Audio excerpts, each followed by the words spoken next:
નમસ્કાર. આજે તારીખ 18 સપ્ટેમ્બર 2025 ગુરુવારના રોજ સાંજે 5:30 કલાકે આત્મા હોલ આશ્રમ રોડ અમદાવાદ ખાતે ઓમ કોમ્યુનિકેશન દ્વારા નવલકથાકાર, વાર્તાકાર, વિવેચક, અનુવાદક બિંદુ ભટ્ટના 72મા જન્મદિન પ્રસંગે શબ્દજ્યોતિ શીર્ષક હેઠળ સાહિત્ય સફર કાર્યક્રમનું આયોજન કરવામાં આવ્યું છે. આપ સૌનું સ્વાગત છે. શબ્દજ્યોતિ અંતર્ગત આજે બિંદુ ભટ્ટ પોતાના જીવન કવન વિશે વક્તવ્ય આપશે. તો ખૂબ સન્માન સાથે, ખૂબ તાળીઓ સાથે માન્ય શ્રી બિંદુબેનને વિનંતી કે મંચ ઉપર પોતાનું સ્થાન ગ્રહણ કરે. આપનું સ્વાગત છે. આપ જાણો છો તેમ છેલ્લા 12 વર્ષથી ઓમ કોમ્યુનિકેશન દ્વારા દિવંગત સાહિત્યકારોના જન્મદિન પુણ્યતિથિએ સાહિત્યિક વ્યાખ્યાનનું આયોજન કરવામાં આવે છે. તેમજ દર મહિને શબ્દજ્યોતિ શીર્ષક હેઠળ એક સાહિત્યકારના જન્મદિનની ઉજવણી કરવામાં આવે છે. સાથે સાહિત્યના વિશિષ્ટ કાર્યક્રમો જેવા કે સાહિત્ય પંચામૃત, સંસ્કૃત પર્વ, પર્યુષણ સાહિત્ય પર્વ, સંત સાહિત્ય પર્વ, શબ્દ સંપદા અને પુસ્તક પરિચય જેવા વિશિષ્ટ કાર્યક્રમોનું આયોજન પણ થાય છે. આયોજન થયેલ તમામ કાર્યક્રમો યુટ્યુબમાં સાહિત્ય વિમર્શમાં અપલોડ કરવામાં આવે છે, જેથી જે અહીંયા હાજર નથી રહી શક્યા એ લોકો આ કાર્યક્રમનો લાભ લઈ શકે. સૌ પ્રથમ આપણે સર્જકનું સ્વાગત કરીશું. હું માન્ય શ્રી મનસુખભાઈ સલ્લા સાહેબને વિનંતી કરું કે સંસ્થા વતી બિંદુબેનનું સ્વાગત કરે.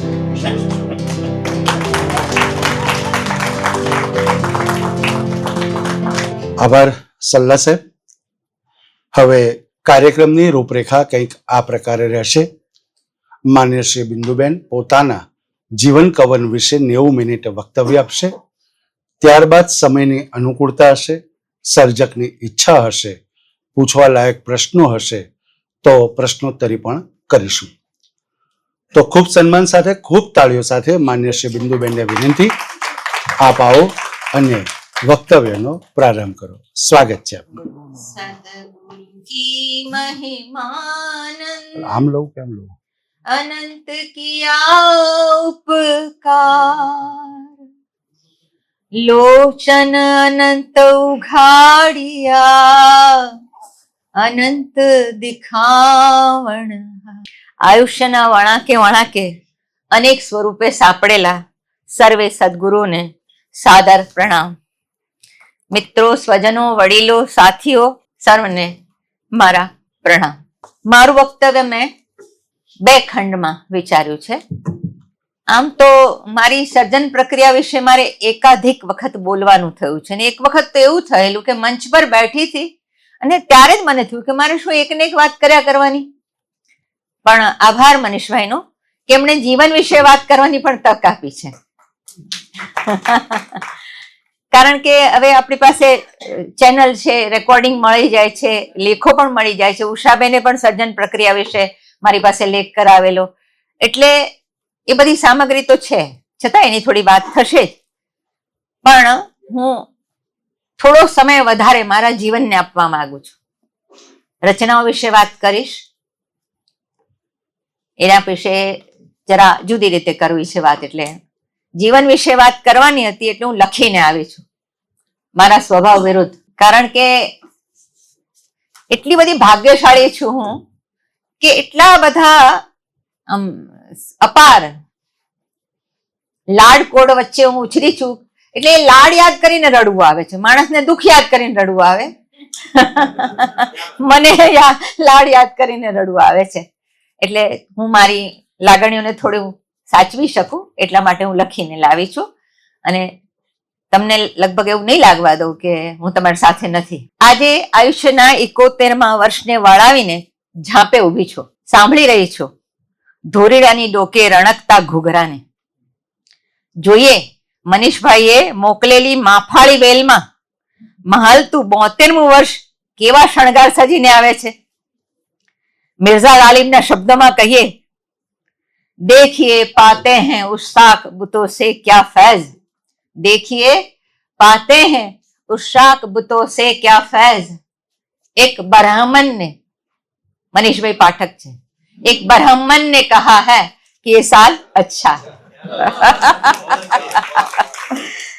આવતીકાલને જાણતી નથી અને જાણવી પણ નથી, પરંતુ એટલું તો નક્કી જ છે કે ગઈકાલની ને આજની બંને ઘડીઓ મારા માટે તો અઢળક રળિયામણી રહી છે. ભલે ને પછી કાળી હોય કે કાબરચિત્રી હોય કે પછી ધોળી હોય, જીવનના પ્રત્યેક પગથિયે નિયતિએ મને નવી નવી રીતે નવાજતી રહી છે. અંગ્રેજીમાં કહે છે એમ, બ્લેસિંગ્સ ઇન ડિસ્ગાઇઝ. હું હંમેશા નાની હતી ત્યારે મારી બા મને મંદિરે લઈ જાય, એને કંઈક બા ધાન આ બધું રાખ્યું હોય, રણોજા લઈ જાય, મેળતા લઈ જાય, પછી મને કે ભગવાન પાસે માંગ કે તારા સફેદ ડાઘ જતા રહે. મારા જ માથે હાથ મૂકીને કહું કે આજ સુધી મેં માગ્યું નથી કે મારા સફેદ ડાઘ જાય. મેં માગ્યા છે આ ડાઘ. આ ડાઘે જ મને આજે અહીં ઉભી રાખી છે. કારણ કે જો ડાઘ ન હોત તો 18 વર્ષે હું પરણી ગઈ હોત, અત્યારે 2-4 છોકરા રમાડતી હોત ને ક્યાંય ખપી ગઈ હોત. એટલે મારા માટે તો આ બધી રીતે ડિસ્ગાઇઝમાં આશીર્વાદ રહેલા છે. ક્યારેક આશીર્વાદમાં પણ અભિશાપ ભળ્યા છે ખરા. રાજસ્થાનના જોધપુર મુકામે 1954ની 18મી સપ્ટેમ્બરે પરોઢિયે 4 વાગે મારો જન્મ. બેંકનું મકાન, ઉપર ઘર અને નીચે bank, state Bank of Bikaner and Jaipur. ચોકીદાર ઘર અને બેંક બંનેનો. પરોઢિયે 4 વાગે મેં ધરતી પર પગ મૂક્યો. મારા પિતાશ્રી Girdharlal Bhatt, State Bank of Jaipur and બિકાનેરના સર્કલ મેનેજર, એ વહેલી સવારે બહારગામથી ઘેર આવ્યા. બેંકના ચોકીદાર છોકસિંહજીએ વધામણી ખાધી, સાહેબ આપણે ઘર મીરાબાઈ સા પધાર્યા. અને મારું હુલામણું નામ પડી ગયું મીરા. કેટલાક લોકો મને કહેતા હોય છે કે મીરા યાજ્ઞિક, તમારી ડાયરી વાંચીએ. ડાયરી મારી નથી, એ મીરા, એ જુદી મીરા છે, એ ગઈ. એને તો યજ્ઞ કરી લીધો પોતાની લાગણીઓનો. ખેર, રાશિ પર બિંદુ નામ પછી મળ્યું. મને બહુ ગમતું નતું શરૂઆતમાં, મને મીરા વધારે ગમતું હતું. પણ પછી મેં વાંચ્યું કે વેદનો સાર ઉપનિષદ ને ઉપનિષદનો સાર બિંદુ ગ્રંથો છે, એટલે ચલો બહુ વાંધો આવે એવું નથી. મારવાડી પાડોશીને કારણે મારવાડી બોલતા શીખી.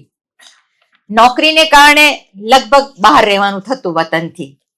મારી બા કમળા ગૌરીના મૌન શાસનમાં કરાચી હોય કે બિકાનેર, ગંગાનગર કે જોધપુર, ઘરમાં એકદમ કાઠિયાવાડી રીત રિવાજ, ભોજન, પ્રસંગ, વાર, તહેવાર, લાજ, મર્યાદા, નીતિ નિયમો ચસકી પણ ન શક્યા. મારી નાની ભાભી મારાથી 2 વર્ષે મોટી છે, એ પરણી આવી ત્યાં સુધી લાજ કાઢતી હતી, અને લાજ કાઢીને મારા પપ્પા જોડે રમતી હતી 7મ 8મનું. માએ ફરમાન છોડ્યું, મીરા જો મારવાડી બોલે તો જવાબ નહીં આપવાનો. આમ મારી માતૃભાષા જળવાઈ ગઈ. અને ખરેખર કહું તો મને મારી બહુ ગુજરાતી શિષ્ટ છે જ નહીં. ઘરમાં તો હું ધોળિયું કરું છું, ધોળનું બહુવચન કરું છું. 5 ભાઈ બહેનમાં હું સૌથી નાની. મારા મોટા બેન મારાથી 23 વર્ષ મોટા, વચ્ચે 3 ભાઈ. અમારા ભટ્ટ કુટુંબમાં એક કહેણી ચાલે, ભટ્ટના ઘેર તો ભેંસને પણ પાડો આવે. મારા પિતાને 5 ભાઈઓ. સૌથી નાના કાકાના જન્મ સમયે મારી દાદીએ પોતાના કાનના સોનાના કોકરવા કાઢ્યા, ઓશિકા નીચે મૂક્યા અને સુયાણીને કહ્યું કે જો તું કહીશ કે તમને દીકરી આવી તો આ કોકરવા તારા. પણ બિચારીને ન મળ્યા. મારી મોટી બેનના જન્મ સમયે દાદાએ ગામમાં ગોળ વહેંચેલો. ગામ કંથારિયા, સરદારસિંહ રાણાનું ગામ. પરંતુ મારી મા માટે હું અવાંછિત બાળક હતી. એનું કારણ હતું, 20 વર્ષની સૌથી મોટી પરણેલી દીકરી 6 મહિનાના ગર્ભને લઈને પાછી આવેલી. બંને મા દીકરીને 1 મહિના અંતરે સુવાવડાવી. મામો ભાણી કરતા 1 મહિનો મોટો, અને એ બંને મારા કરતા 3 વર્ષે મોટા. એ વખતે આવું સામાન્ય ગણાતું. સાસુ વહુના જોડે જોડે ખાટલા હોય, મા દીકરીના પણ હોય. પણ સંસાર સુખથી વંચિત જુવાન દીકરીની હાજરીમાં માનું આમ ગર્ભવતી હોઉં. મારા જન્મ પછી અપરાધ બોધને કારણે બા 3 વર્ષ સખત ડિપ્રેશનમાં રહેલી. અચાનક કે મારે બહારગામ જવું છે, ગાડી કાઢો. ગાડી કાઢે, પહોંચે, અને હજી સામાન ના કાઢતી હોય મારી મોટી બેન તો કે પાછા ઘરે. એટલે આવી બધી પરિસ્થિતિઓમાં એ પસાર થઈ. ત્યારે મારી મોટી બહેને એની પીટીસી ની પરીક્ષા આવતી હતી. એ પરીક્ષા છોડી પાછી આવી, અધૂરું મૂક્યું ભણવાનું, પાછી આવી અને મારા બાળો ત્યાં ધોયા, ટપલા મારી મારી મને ઘડી અને મમતાનું મોણ નાખતા નાખતા કેળવી. 4 વર્ષની હોઈશ, મને કમળો થયો, એકદમ કાળી પડી ગઈ. આમ તો થોડી શ્યામ જ હતી. અમારા બધા ભાઈ બહેનમાં હું ને મારાથી મોટો ભાઈ રમેશ, અમે બે જરા શ્યામ, હું થોડી વધારે. બા એમ કે આ સૌથી છેલ્લી છે ને કચરો.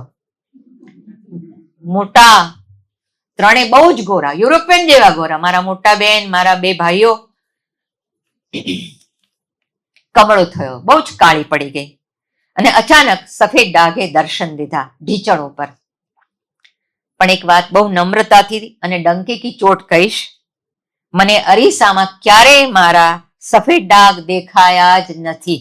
સ્કૂલે જતી, મારી એક બેનપણી કનક લેવા આવે મને બોલાવવા. એ વખતે હું આમ આંજણ આનતી હોઉં, આમ કાંસકો હોય ને એના છેડે આમ આંજણ લગાડીને પછી આમ કરતી હોઉં. એટલે એ કનકનું નામ પાડી દીધું આંજણ. અને મારા જીવનનું એક જ સપનું હતું કે નોકરી કરીને સૌથી પહેલા ડ્રેસિંગ ટેબલ લઈશ. મને ક્યારેય એવું લાગ્યું જ નથી કે હું અસુંદર છું. એનું એક જ કારણ, મારા સ્વજનો અને મિત્રોનો અપાર પ્રેમ. કદાચ સુંદરમ કહે છે ને, ચાહી ચાહીને કરું સૌ સર્વને. બસ, તો મને આ બધાએ સુંદર કરી. મારા મા બાપ, ભાંડરું, ભાભીઓ, ભત્રીજા, ભત્રીજી, ભાણી, ભાણાનો અઢળક પ્રેમ પામી છું. મેં 8 છોકરા ઉછેર્યા છે. પછી 9માં મને જયજીત મળ્યો અને 10મો રાઘવ. એમણે મને હંમેશા અહેસાસ કરાવ્યો કે આઈ એમ સ્પેશિયલ. નથી મને કોઈ ફોઈ કહેતું, નથી કોઈ મને માસી કહેતું, મને ભાભીએ કોઈ નથી કહેતું. પંકજ ક્યારેક ભૂલમાં બોલે, ભાગ્યે જ કોઈ કહે. એમની દીદી, હવે એ દીદીનો એક રૂમ હવે જો કે ધ્વસ્ત થઈ ગયો. હું પરણીને 20 વર્ષ બહાર હતી. હમણાં ગયા વર્ષે જે મકાન ભાઈએ ભત્રીજાએ જમીનદોસ્ત કરીને આખું નવું બનાવી રહ્યો છે. પણ આજની તારીખમાં એમાં કોઈ વસ્તુ શોધવાની હોય તો ભાભી એમ કે જા દીદી રૂમમાં હશે એમ. એટલે હું એમના ભત્રીજાઓના સંતાનની, ભાણિયાના સંતાનની પણ દીદીમાં બની ગઈ. મિત્ર હર્ષદને જે ક્ષણે પ્રિયતમ રૂપે ઉરે સ્થાપ્યા અને એમણે મને ભીતર બહારની સુંદરતાથી શણગારી દીધી.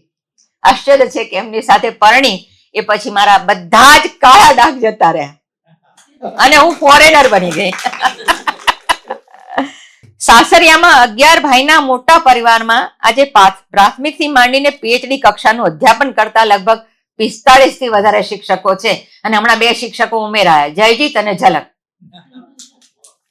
પિયરમાં અમે દીકરીઓ શિક્ષક થઈ, પણ ભાઈઓ બધા બેંકમાં કે સરકારી નોકરીમાં. સસરા અમૃતલાલ ત્રિવેદી કવિ, વાર્તાકાર, ચિત્રકાર. દિયર પંકજ હિન્દીમાં લખે, વિશ્વગાથા સામયિક ચલાવે. હર્ષદ મારા મિત્ર, એમનાથી ઉંમરમાં હું 4 વર્ષે મોટી છું. સાહિત્ય સર્જનમાં મારા સિનિયર, એ સાહિત્ય સર્જનમાં મારા બહુ જ સિનિયર છે એવા પતિ મળતા મને સુવાંગ જીવનનો સાક્ષાત્કાર થયો. હું માનું છું કે પરણવું જ જોઈએ. હું 37 વર્ષ પછી પરણી અને તો જ ખબર પડે કે ખરેખર જીવન શું છે. આ તો બધું ખંડિતનો કોઈ અર્થ જ નથી. ખેર, મારા દીકરાઓ જયજીત ઝલકે મને રાઘવ રૂપી રામ રમકડું આપી બા જેવું મોં ભરાય એવું પરમ પદ સંપડાવ્યું. 29 વર્ષે નોકરી લીધી. કેશોદ, જુનાગઢ જિલ્લાનું ગામ, નાનકડું, પણ એમાં એક સૌથી મોટું સુખ એ હતું. અચ્છા, એ કોલેજમાં નોકરી લેવા ગઈ ત્યારે હર્ષદ અને જગદીશ વ્યાસ બંને જણા ગુજરાતીના અધ્યાપકનું ઇન્ટરવ્યુ આપવા આવેલા. આ મને બહુ ભટકાયા છે, પણ મળ્યા બહુ જ મોડા. ભટકાયા પણ મળ્યા બહુ મોડા. એટલે અમે 3 જણા ઇન્ટરવ્યુ આપ્યા અને પછી મેં કહ્યું, હર્ષદ ये शहर अच्छा है. क्यों? क्योंकि यहाँ वाडीलाल आइसक्रीम मिलती है, चलो खाते हैं. એમનું તો ના થયું, મારું પણ થવાનું તો ખબર નહીં, પણ અમે આઈસ્ક્રીમ જરૂર ખાધો. કોલેજના પહેલા દિવસે મને જોઈ સ્ટાફ રૂમમાં કોઈ ગણગણ્યું કે અહીંયા આપણે કોઢડા જ ભેગા કરવાના છે. એક અન્ય અધ્યાપિકા પણ મારા જેવા હતા. દર વર્ષે પ્રથમ વર્ષના વર્ગમાં પહેલું લેક્ચર લેવા જાઉં ત્યારે વિદ્યાર્થીઓ જરા નવાઈથી જુએ. અંડરલાઈન કરીને કહીશ કે આજ સુધી એક પણ છાત્રે મને અણગમાથી નથી જોઈ. સમય જતા બીજા ડિવિઝનના કે વિષયના વિદ્યાર્થીઓ પણ મારા વર્ગમાં હોય. ટીવાય કે એમએના વિદ્યાર્થીઓ તો દોસ્તો. વિદ્યાર્થીઓ ભણીને ગયા અને વર્ષો થઈ ગયા. આજે આવી છે સમીહા, લગભગ 20 વર્ષ પહેલા મારી પાસે ભણતી હતી મારી કોલેજમાં. એટલે આજે પણ 92-93 ની બેચના વિદ્યાર્થીઓ મને યાદ કરે છે. કેવી સદભાગી કે પીએચડી ના મારા 8 વિદ્યાર્થીઓ મારા અષ્ટ સખા, ડોક્ટર નિયાઝ પઠાણ, ડોક્ટર સુધા સિંહ, ડોક્ટર જ્યોત્સના ગોસ્વામી, ડોક્ટર કવિતા શિતોલે, ડોક્ટર કલ્પના પતલાણી, doctor Nirmala Joshi, doctor Ripon Patel અને ડોક્ટર ખ્યાતિ પુરોહિત. દરેકનું આગવું વ્યક્તિત્વ, જીવન અને સાહિત્ય અંગે દરેકની આગવી સમજણ. પ્રાથમિક શિક્ષણથી પીએચડી સુધી મારો એક જ મંત્ર હતો, ગુરુ આજ્ઞા અવિચારણીય.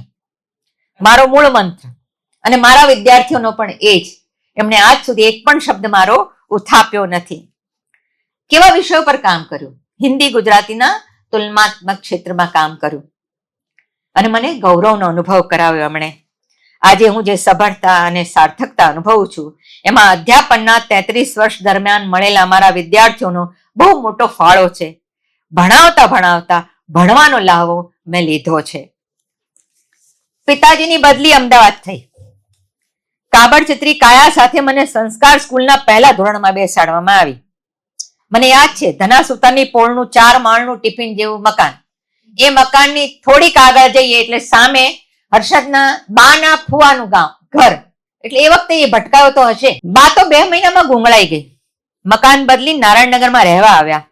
પૂજ્ય ચાંપસી ઉદેશી, જયંતકુમાર પાઠક, આજના દાદા યશુદાદા, યશવંત મહેતા, બાજુની સોસાયટીમાં આદરણીય જય ભિખ્ખુ, એમના પરિવાર સાથે મારા માસા અને ઘર જેવો સંબંધ. મારા માસીબા, મારી બા બહુ જ વાંચવાની ભયંકર શોખીન. એના માટે કુમારભાઈના ઘેર પુસ્તકો વહોરવા જતા. જૈનોમાં વહોરવા જાય ને. બાનો વાંચનનો શોખ જબરો ગાંડો. દાળ શાકમાં મસાલા કરતી કરતી વાંચે. હવે બાનો વાંચનનો શોખ મારા ભાઈના દીકરાની દીકરી રેવામાં આવ્યો છે. હેરી પોટર 3 વખત વાંચી ગઈ અને હજી વાંચે છે. સખત વાંચવાનો એને શોખ છે. એટલે અમારા ઘરમાં આ રોગ છે. અમે લખતા નથી પણ હર્ષદ અમે બધા વાંચનારા ખરા. બા દાળ શાકમાં મસાલા કરતી વાંચે. પિતાજીની નોકરી એવી કે જે બેંકની શાખા માંદી પડે ત્યાં એમને ટ્રાન્સફર થાય. શહેરના, એ જમાનામાં પ્રાઇવેટ હતી બેંકો. શહેરના ધનવાન વેપારીઓ, વકીલો, રજવાડાના કારભારીઓનો સંપર્ક થતો રહે તો બેંકની ડિપોઝિટ વધે. એ રોજ સાંજે ક્લબમાં જાય. નિયમિત બેંક પૂરી થાય પછી એમને ક્લબમાં જવાનું. ક્લબમાં 2 કલાક 1.5 કલાક પત્તા રમી. મને પણ બહુ ગમે રમવાની, પણ હર્ષદ નથી રમવા દેતા. અને પછી મોડા પાછા થિયેટરમાં જાય, અડધું પિક્ચર જોઈને પછી ઘરે આવે. લોકો સાથે સંપર્ક કેળવે અને બેંકને સાજી કરે. બાનો નિયમ, એ પિતાજીની રાહ જોતી વાંચતી હોય. બાજુના ડાઇનિંગ રૂમમાં ભાખરી, શાક અને દૂધ પિતાજીની વાટ જોતા હોય. એ સમયે બેંકના મકાનમાં 12 માણસ બેસી શકે એવું ડાઇનિંગ ટેબલ હતું અને મોટો વિશાળ હોલ અને એની મોટી મોટી બારીઓમાં ખુલ્લી આમ ઓટલા જેવું અને પડદા. એ પડદા પાછળ હું જાઉં અને પછી પડદા ખોલી અને પછી હું ડાન્સ કરતી. આજે ઘરે કરું છું. પિતાજી આવે, મને ટેબલ પર બેસાડે અને પોતે ખુરશી પર. એ અડધી રાત્રે ખાધેલી ભાખરીનો સ્વાદ હું આજે પણ ભૂલી નથી. એમની બહુ મોઢે ચડાવેલી. 9 વાગ્યા પહેલા મને કોઈ ઉઠાડી ન શકે અને ઉઠીને જેવું છાપું લો એટલે બધા વઢે ને કે શું અત્યારમાં છાપું લો, કે છાપું તો સવારમાં જ વંચાય. એ ભલે વાંચતી. ઘરના બધા બહાર જાય ત્યારે કારમાં જાય અને હું જાઉં સ્પેશિયલ બંધાવેલી ઘોડાગાડીમાં. આજે મને ઘોડાગાડીનું ભયંકર વળગણ અને રેલવેનું, આ બેનું બહુ. એક વખત અમે બહાર ગામ ગયેલા. રાત પડી ગઈ. જોધપુરની પાસે પાલી ગામ છે તો ત્યાં ગયા. રાત પડી ગઈ. મારી ઢીંગલી લાવવાની ભૂલી ગયેલા બધા. હમણાં લગભગ મારા ખ્યાલથી 15 દિવસ પહેલા જ મેં એક ઢીંગલી ખરીદી મારા ભત્રીજાની દીકરી માટે. હવે હું નથી રમી શકતી પણ હું શોધું છું ઢીંગલી રમનારા માણસો. ઢીંગલી રહી ગઈ. પિતાજીએ ડ્રાઈવર બદ્રીનાથને તાત્કાલિક મોકલ્યો અને ઢીંગલી લઈને આવ્યો. પછી હું સૂતી. પ્રાથમિક શાળામાં હતી ત્યારે પિતાજી મને ડોક્ટર બિંદુ ભટ્ટ કહેતા. છાપામાં કોઈનો ફોટો આવે પીએચડી થયાનો એ દેખાડે કે જો એક દિવસ તારો ફોટો પણ આવશે. એક સપનું એમણે મારી આંખોમાં આંજેલું. MA પાર્ટ 2માં હતી અને 2 દિવસની માંદગીમાં એ ગુજરી ગયા. એમનું હાર્ટ પહોળું થતું હતું. 10 વર્ષની હતી ત્યારે એમની બદલી ગુવાહાટી થયેલી. રોજ શાળાએથી આવી સાંજે ઘરના પગથિયે બેસી એમને યાદ કરીને રડું. આજે જ્યારે જ્યારે જગન મહેતાએ પાડેલા એમના ફોટા જોઉં છું ત્યારે મને સંભળાય છે ભાષા ભવન જાય છે. હું એમને દવાખાને છેલ્લે મળવા ગઈ, મારા ખભે થેલો, મને કે તું ભાષા ભવન જાય છે? એમના છેલ્લા શબ્દો. એમની ઉત્તર ક્રિયાના 12મા દિવસની રાતે હું MA નો લઘુશોધ પ્રબંધ લખવા બેસી ગયેલી. મારી બા કે મારી પાસે રડીને બેસી રહેવાની લક્ઝરી ન હતી. અમારું એક જ મિશન, અને એમાં નાના ભાઈ ભાભી અડધા વચને તૈયાર. પિતાજીને પેન્શનની સગવડ ન હતી. ભાઈએ બેંકની નોકરી સાથે સાથે ગુજરીમાંથી પુસ્તકો લાવીને ઇલેક્ટ્રોનિક્સનો શોખ કેળવેલો. એને પછી આગળ જઈને એને ધંધા તરીકે વિકસાવ્યો. 1983માં અનામત આવતા એક સાંજે હું ને મારી બા મારી નોકરી વિશે ચિંતા કરતા હતા. ત્યાં ભાઈ બેંકથી આવ્યો. સાંભળીને કે શું કામ ચિંતા કરે છે? આપણે 5 હતા, મારે તો 2 જ છે, ફરી એક PhD કરી નાખ. મને અનેક વાર મારા સદભાગ્યની ઈર્ષા થતી રહી છે. શાળામાં શિક્ષકો કેવા હુંફાળાની હેતાળ મળ્યા. સામાન્ય રીતે રૂપાળા વિદ્યાર્થીઓ માટે કૂણો ભાવ હોય. 4થા ધોરણમાં નિરૂપાબેન ભણાવતા. સહેજ નીચા, ગોરા, એમના દાંત આગળ પડતા. એમની બંધ મોફાળ જોઈને લાગતું કે એમના મોંમાં કશુંક છે. એમને એક ગીત બહુ પ્રિય હતું. ભાઈ બહેન ચાલ્યા રે મોસાળ, મામી દુઃખ દે અપાર. મારી પાસે ગવડાવે, હું ગાતી જાઉં ને રડતી જાઉં. આપણે તો આજે દરેક સ્વરૂપના કરુણ રસનો અશ્રુ અભિષેક કરવા તૈયાર. બા બાપુજી બંને ફિલ્મોના શોખીન. દર અઠવાડિયે જવાનું અને યાદ કરીને મારા માટે રૂમાલ લઈને જવાનું. ક્યારેક તો બધા ઘરમાં કે આ તો કાણ કાઢવા જ આવે છે. 5મા ધોરણમાં સ્કૂલ બદલાઈ. પાલડી દિવાન બલ્લુભાઈ. ગણિત અને અંગ્રેજીમાં દાંડિયા ડૂલ ચડાવીને પાસ કરેલ એવા પ્રમાણપત્ર સાથે મને લીમડી મોટી બહેનના લશ્કરી શાસનમાં મોકલવામાં આવી. અહીં તો આખો દિવસ મોટા ભાઈના દીકરાને કાંખમાં ઘાલી રમતી ફરું. મારાથી 10 વર્ષ નાનો. કાંખમાં ઘાલી રમતી ફરું. બા કહે મોટીના ભાગ્યમાં ડાઘ હતા, તે નો દેખાણા. સાસરેથી પાછી આવી, તે ભણાવીને પગભર કરી. આના તો દાઢ દેખાય છે, તે પહેલાથી જ પગભર કરવી પડશે. આમ ભાણી પણ બહેન જ. એના નામ પાછળ પિતાજીનું નામ. મામો ભાણી સાથે શાળાએ બેઠા. પહેલા દિવસે ઘેર આવી ભકુ એટલે ભાણી કહે, રમેશ અને મારું નામ જુદું કેમ? આજે જો ભકુ ભાગ માગે તો રમેશ આપણે આપવો પડે હો, કાયદેસર રીતે. જોકે એ તો મારા કરતા સવાઈ સગી બહેન છે. લીમડીમાં સખત ટાઈમ ટેબલ. 6 વાગે મિલની વિસલે ઉઠી જવાનું. દેશી નળિયા વાળા ઓરડો ને ઓસરી, એમાં મારે પોતું કરવાનું. નાહીને 7 વાગે ભણવા બેસી જવાનું. ભકુએ રસોઈ કરવાની, બેન કપડા ધોવે. 9:30 બેન પાસે 2 ચોટલા વળાવવાના. 10:15 જમી પછી બેન સ્કૂલે જાય ત્યારે એની સાડીની પાટલી સરખી કરવાની. આ બાજુ બેન જાય અને હું અને ભકુ રેડિયો સાંભળતા ખાટે મોટા હિંચકા ખાઈ, આમ છેક નાટે અડે એટલા. અમારો ટ્રાન્ઝિસ્ટર રેડિયો બધે ફરે, એક સંડાસ સિવાય. એ ડબ્બા જાજરૂમાં બેસવાની જ જગ્યા માંડ હતી, તો રેડિયો ક્યાંથી રહે? અમદાવાદ રાજકોટ રેડિયોથી શરૂ, વાયા દિલ્હીની ઉર્દુ સર્વિસ, મુંબઈ વિવિધ ભારતી, સિલોન, બિલાકા. અમારે ઘડિયાળ હતી આ રેડિયો. જા તપસરા પૂરા હો ગયા, ચલો ફટાફટા કરીએ. અલા આવ્યું એમ. એના રેડિયો અમારી ઘડિયાળ.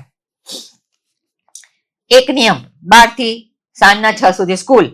બેન માટે અમારો એક આદેશ, અમે તાળું મારશું પણ સાંજે તો અમે ખોલશું નહીં, તારે ઘરે જ રહેવાનું. બિચારી ક્યાંય જઈ ન શકે, મંદિરે ન જઈ શકે. દર ગુરુવારે સ્કૂલના ગણવેશમાં ફિલ્મ જોવા જવાનું. દર શુક્રવારે નવી ફિલ્મ આવે.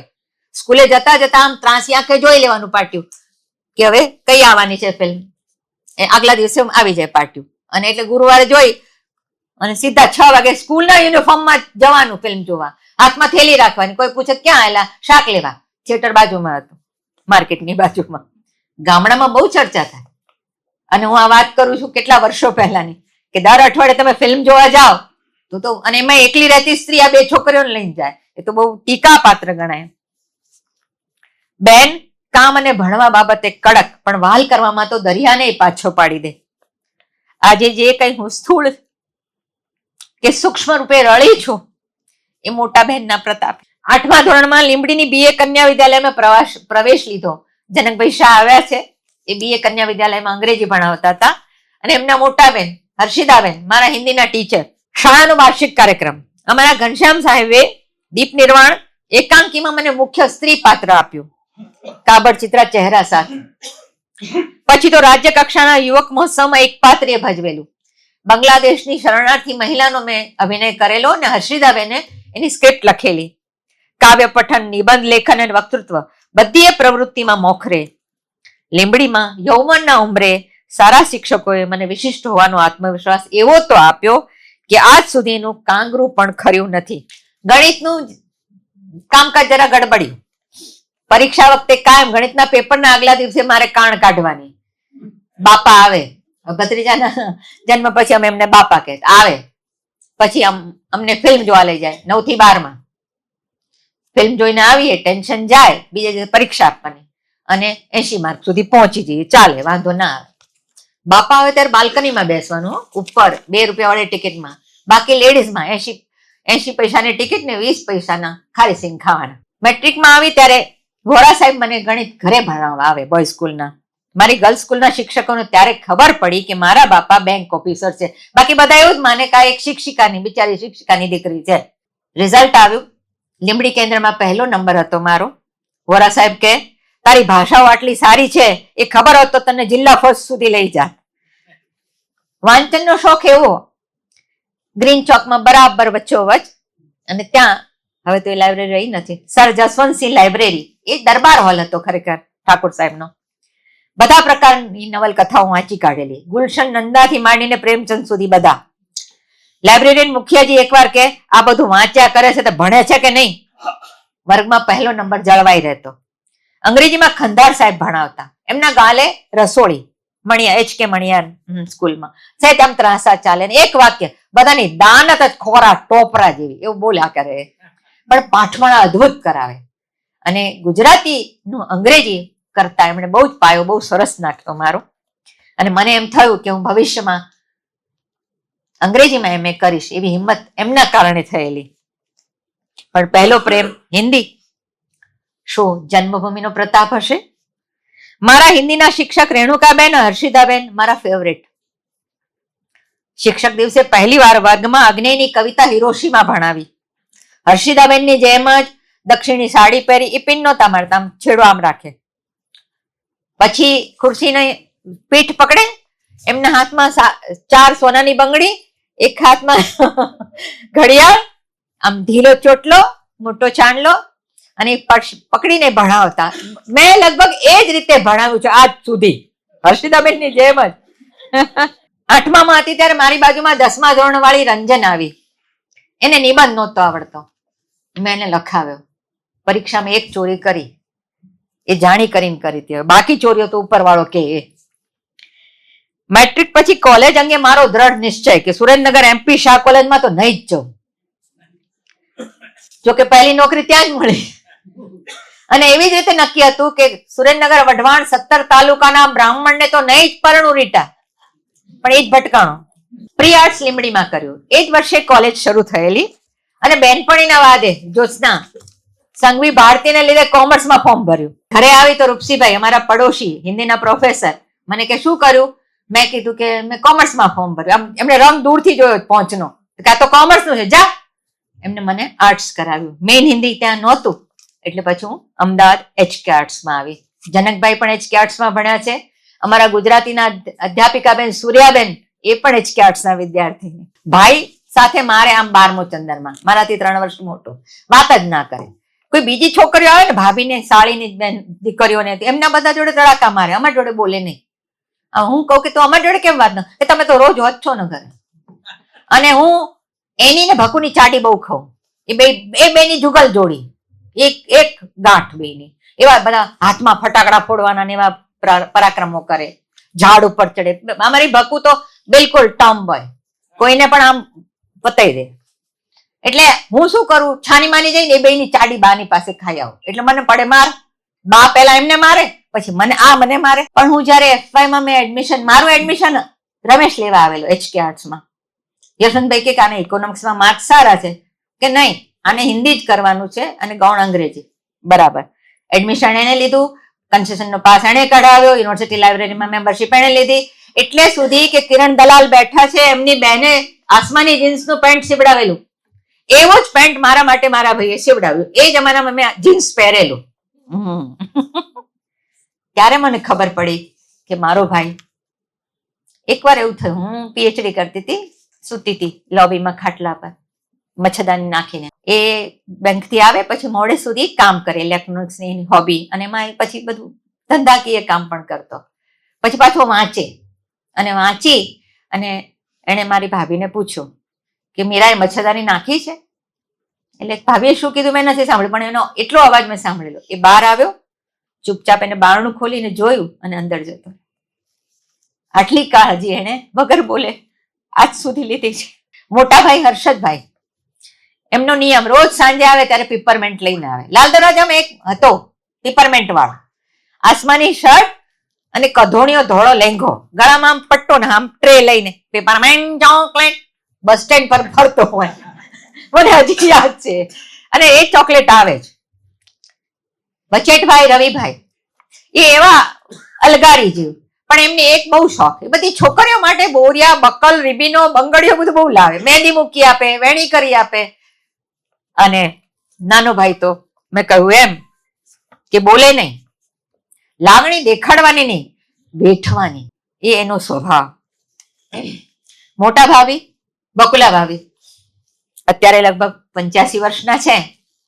મારા લાંબા વાળ, અને મને મારી બા માથું ઓળે દે ગમે નહીં, એટલે બિચારીને વહેલા ઉઠવું પડે, 2 ચોટલા વાળે અને મોગરાની લાંબી વેણી કરી આપે. આજે મને સમજાય છે કે જુવાન પતિ પત્નીમાં પત્નીને વહેલા ઉઠવું પડે તો એને કેવું આકરું લાગતું હશે.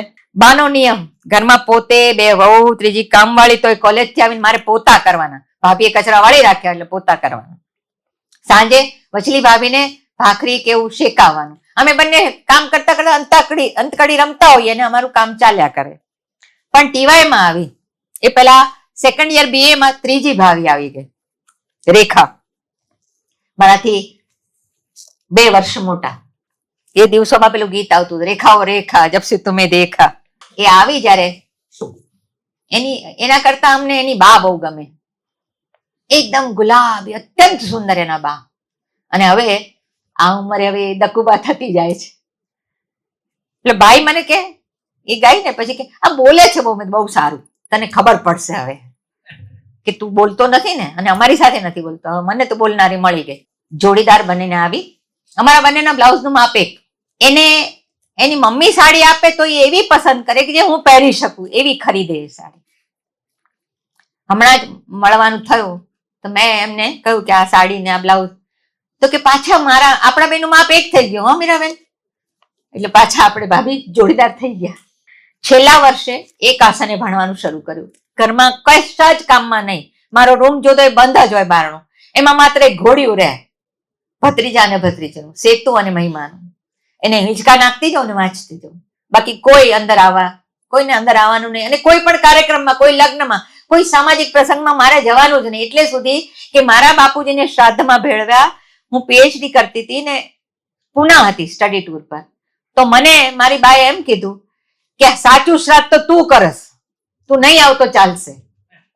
એટલે મારું એટલું મોટું કુટુંબ, પણ મને કોઈ પણ સામાજિક પ્રસંગમાં એમણે પરાણે જોતરી જ નથી. અને મને મારી દુનિયામાં એકદમ અલગારી રીતે જીવવા દીધી ને એટલો જ પ્રેમ કર્યો છે.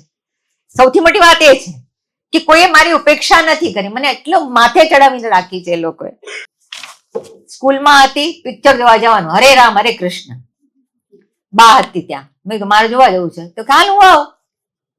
મેં કીધું પણ મારી બેનપણી ભારતી છે, કે ના એને આપણી હાર લઈ લે, છોકરી જોડે પણ બહાર નહીં જવાનું. બા છોકરીનો પણ ભરોસો ન કરે. પણ જ્યારે હું સેકન્ડ યર BA માં કોલેજમાં આવી, અમે TYમાં આવી, પછી એને બધા નિયમો એકદમ છોડી દીધા. કે ના, જોઈ લીધું કે આની આ સાહિત્યની પ્રવૃત્તિ છે. રાત્રે 12 વાગે નાટક જોઈને આવે છે. પહેલું નાટક જોવા ગઈ હતી ખેલંદો, તો મને લેવા ભાઈ આવ્યો. મને કહે જો આવું બધું કરવું હોય ને તો જાતે જવાનું ને જાતે આવવાનું. પણ કે કઈ નહીં, રિક્ષા તો મળે ને. રિક્ષાવાળો શું કરે, એના 2 હાથ પકડી લેવાનું, બહુ તો મરી જવાય. આવી નિર્ભયતા એને મને આપી. અને આજે પણ હું એકલી 36 કલાકનો પ્રવાસ કરીને કેરળ એકલી જઈને આવી જાઉં છું. મને ક્યારેય એવું લાગતું નથી કે હું એકલી છું. ક્યાંય મને કોઈ ભય જ ક્યારેય અનુભવ થયો નથી. હા, જયારે મારી જોડે મારી ભત્રીજી નાની હોય, મારું બાળક જોડે હોય, ત્યારે મને ભય લાગે છે, પણ મને મારા અંગે ક્યારેય ડર લાગ્યો નથી. એટલે આ બધી પ્રવૃત્તિ એચકેમાં તો એવી ધમધમતી પ્રવૃત્તિ, નાટકો ના, ને તમે જો કવિ સંમેલનો, એક કવિ સંમેલન મેં પહેલું અમે એટેન્ડ કરેલું દિનેશ હોલમાં જવાહરભાઈ. એમાં રમેશ પારેખ, ચંદ્રકાંત શેઠ, કાગડો મરી ગયો અને ચંદુડિયાનો ભાંગીને, ચંદ્રકાંતનો ભાંગીને ભૂક્કો કરો, ભોળાભાઈ સાથે અમે ગયેલા. રિક્ષામાં ભોળાભાઈ, હું, રંજના અને અનિલાબેન, આમ 4 જણા ઘરે યુનિવર્સિટી પહોંચેલા. રાતના 1 વાગેલો. એટલે બાએ મને બધી જ છૂટ આપી. એ દિવસોમાં 1974નું વર્ષ હતું, સેકન્ડ યરમાં હતી. અમદાવાદમાં હિન્દી નવલેખક શિબિર હતો, ખાસ કરીને અહિન્દી ભાષીઓ રચનાકારો માટેનું. એમાં વિષ્ણુ પ્રભાકર આવેલા. સમાપન હતું. એચકેના હોલમાં એક કાર્યક્રમ થયો. એમાં મેં અને સુલતાન અહેમદ પઠાને અશ્વત્થામા કા અર્ધ સત્ય અંધાયુગ નાટકનો એક અંશ રજૂ કર્યો. મેં ગાંધારીની ભૂમિકા કરેલી અને સુલતાને ડબલ ભૂમિકા કરી હતી. નહીં, एक गूंगा सिपाही भी बने थे और आप और भी कुछ बने थे. અને એક ક્ષણે રઘુવીરભાઈએ મને મંચ આપ્યો. 74 થી મારો અભ્યાસનો સુવર્ણ કાળ શરૂ થયો. 75-76માં એચકેમાં તો અમારો જીએસ સૈયદ, એને છેલ્લા દિવસે મહાન મોટું કાવ્ય લાંબુ લખેલું અને એમાં એને મને ઉપાધિ આપી હતી બિંદુ માસ્તર. એ દિવસોમાં જયા બહાદુરી અમારી બહુ જ પ્રિય, મને તો આજે પણ પ્રિય છે. હા, બહુ ચિંતાથી મને પ્રિય થાય છે. એની જેમ કોટન સાડી પહેરવાની, આમ પલ્લુ રાખવાનો, ઢીલો અંબોડો વાળવાનો, એટલે એ મને માસ્તર કહે. સરદાર વિજય પદ્મ જીતીને લાવી હું. વક્તૃત્વની સ્ક્રિપ્ટ રઘુવીરભાઈ લખાવે. એ સવારે કોલેજ આવે પછી ક્યારે ઘરે જશે એનું નક્કી નહીં સંજયભાઈ. વર્ગો તો લેવાતા જ હોય, પણ જોડે જોડે એટલી બધી પ્રવૃત્તિઓ, નાટકોની પ્રવૃત્તિ, તો એમાં વીણાવેલી 3 કલાકનું નાટક, ભવ્ય નાટક, અને એનો તો પ્રોફેશનલ શો સુદ્ધા થયેલો.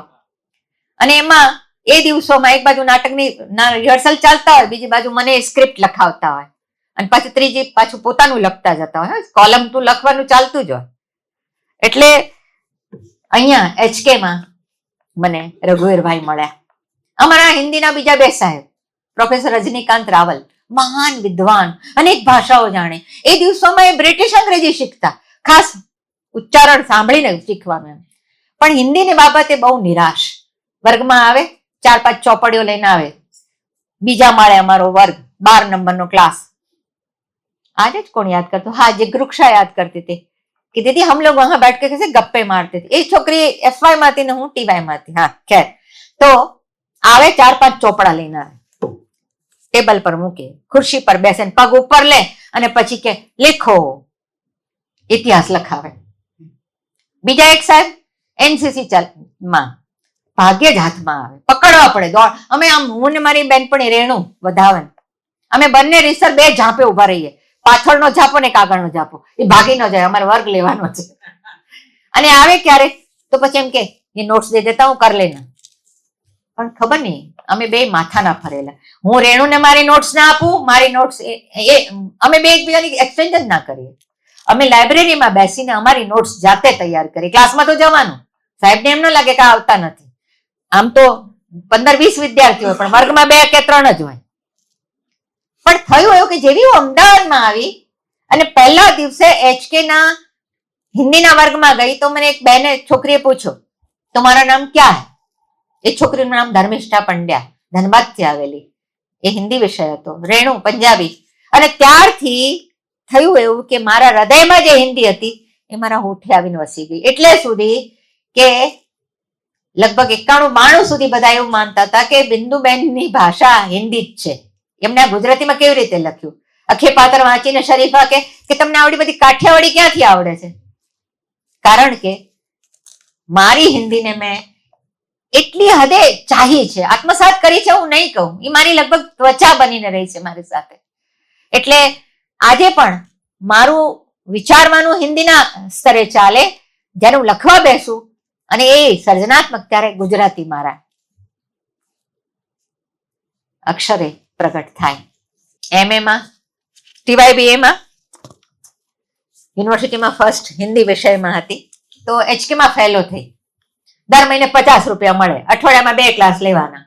પહેલા દિવસે ગઈ એટલે રઘુવીરભાઈ કહે છે, આલે ચોપડી, જા ક્લાસમાં. મેં મારે શું કરવાનું? જઈને ભણાવ. ગદ્ય સુધા અને કમલેશ્વરની વાર્તા દૂસરે, અને વિદ્યાર્થી 2 સુલતાન પઠાણ અને લાલુભા ચૌહાણ. એ લોકો રઘુવીરભાઈની બીકે ક્લાસમાં આવેલા, બાકી એમનું મુખ્ય તો પણ એટલે આ 2 મારા પહેલા વિદ્યાર્થીઓ, અને મને ગૌરવ થાય છે. सुल्तान आज हिंदी के मूर्धन्य कवियों में, गुजरात के मूर्धन्य कवियों में माने जाते हैं और उसका अभिमान मैं भी ले रही हूँ. रघुवीरभाई અને ભોળાભાઈ MA માં ડોક્ટર અંબાશંકર નાગર મળ્યા. મધ્યકાલીન હિન્દી સાહિત્યનો એવો તો રસાસ્વાદ કરાવે. એક વખત ભણાવતા ભણાવતા કે देखो इसमें 2 रस हैं, बाजू बंद खुल खुल जाए. फिर देखो ये नायिका है, वो विरहिणी है, इसलिए उसका बाजूबंद बार बार सक जाता है, और उसी समय अगर नायक आ रहा है तो बाजूबंद फिट है, वो खुल जाता है. संयोग और वियोग. तो शास्त्रीय संगीतना जाणकार એટલે નાગરજી પાસેથી મધ્યકાલીન કાવ્ય ભણવાનું સુખ મળ્યું, અને મેં ભણાવ્યું પણ ખરું. હું પહેલી વાર કોલેજમાં નોકરી મને મળી તો એ સાહેબે મને બધા મધ્યકાલીન કાવ્યો પકડાવી દીધા, ભાષા વિજ્ઞાન પકડાવી દીધું, સાહિત્ય શાસ્ત્ર પકડાવી દીધું. અને નવો માસ્તર આવે ને એને બધા વડીલો આવું જ પકડાવી દે, બધા ફાઇલો પકડાવી દે સરકારમાં, અઘરી કિરીટભાઈ એમ. પણ મારા જેવી મૂર્ખ કોણ, કે હું તો ખુશ થઈ કે મારે મીરા ભણાવવાની છે, મારે તુલસીદાસ ભણાવવાના છે. એટલે મેં બહુ જ માણ્યું. એ પણ મધ્યકાલીન સાહિત્ય પણ ભણાવવામાં ખૂબ માણ્યું. પણ આધુનિક સાહિત્યનો ખરો ઉઘાડ આદરણીય ભોળાભાઈ પટેલના કારણે મારા જીવનમાં થયો. પૂર્વજન્મના કેટલાય પુણ્યો સંચિત હોય ત્યારે આવા સર મળે, કેટલા રૂપે એમની શીળી છાયા મળી. અધ્યાપનનો કક્કો શીખવ્યો તો એવી તો મોકળાશ આપી કે ક્યારેય કોઈ વાડામાં ન બાંધ્યા. એમણે અમને મિત્રવત ગણીને સ્ત્રી પુરુષના ભેદથી પર એવું મિત્રતાનો મર્મ સમજાવ્યો. MA માં સરના માર્ગદર્શનમાં હિન્દી, કન્નડ, બંગાળી અને મરાઠી નાટકો પર શોધ પ્રબંધ રજૂ કર્યો. અને એમ રઘુવીરભાઈ અને ભોળાભાઈએ નક્ષત્ર ટ્રસ્ટની સ્થાપના કરી. એના કારણે શિવરામ કારંત, અગ્નેજી, નામવરજી, પન્નાલાલ પટેલ, યુઆર અનંતમૂર્તિ, શમશેરજી, સતીશ આળેકર, રામદાસ મિશ્ર, કેટલા નામ ગણાવો. અને એમની સાથે પત્ર વ્યવહાર પણ થાય. મારી પાસે નિર્મલના પત્રો છે, કેદારનાથ સિંહના છે, નાગાર્જુનના છે. એટલે જાણે એક વિશાળ સાહિત્ય સમુદાયની વચ્ચે આવી ગયા. અને બીજું માત્ર હિન્દી નહીં, બંગાળી, ગુજરાતી, મરાઠી. મારી પાસે ભોળાભાઈ એકવાર મરાઠી નિબંધનો અનુવાદ પણ કરાવેલો. એટલે ભોળાભાઈ હોય તો પછી તમે એક ભાષામાં કેવી રીતે બંધાઈને રહો, એ પણ ખરું ને. પાછા ગુજરાતીના દરેક કાર્યક્રમમાં જવાનું. અધ્યાપક સંઘનો કાર્યક્રમ હોય, શિબિર હોય, એટલે બળવંત જાની હોય કે કોઈ પણ હોય તો ખાસ અમને બોલાવે, ભોળાભાઈના વિદ્યાર્થીઓને બોલાવે.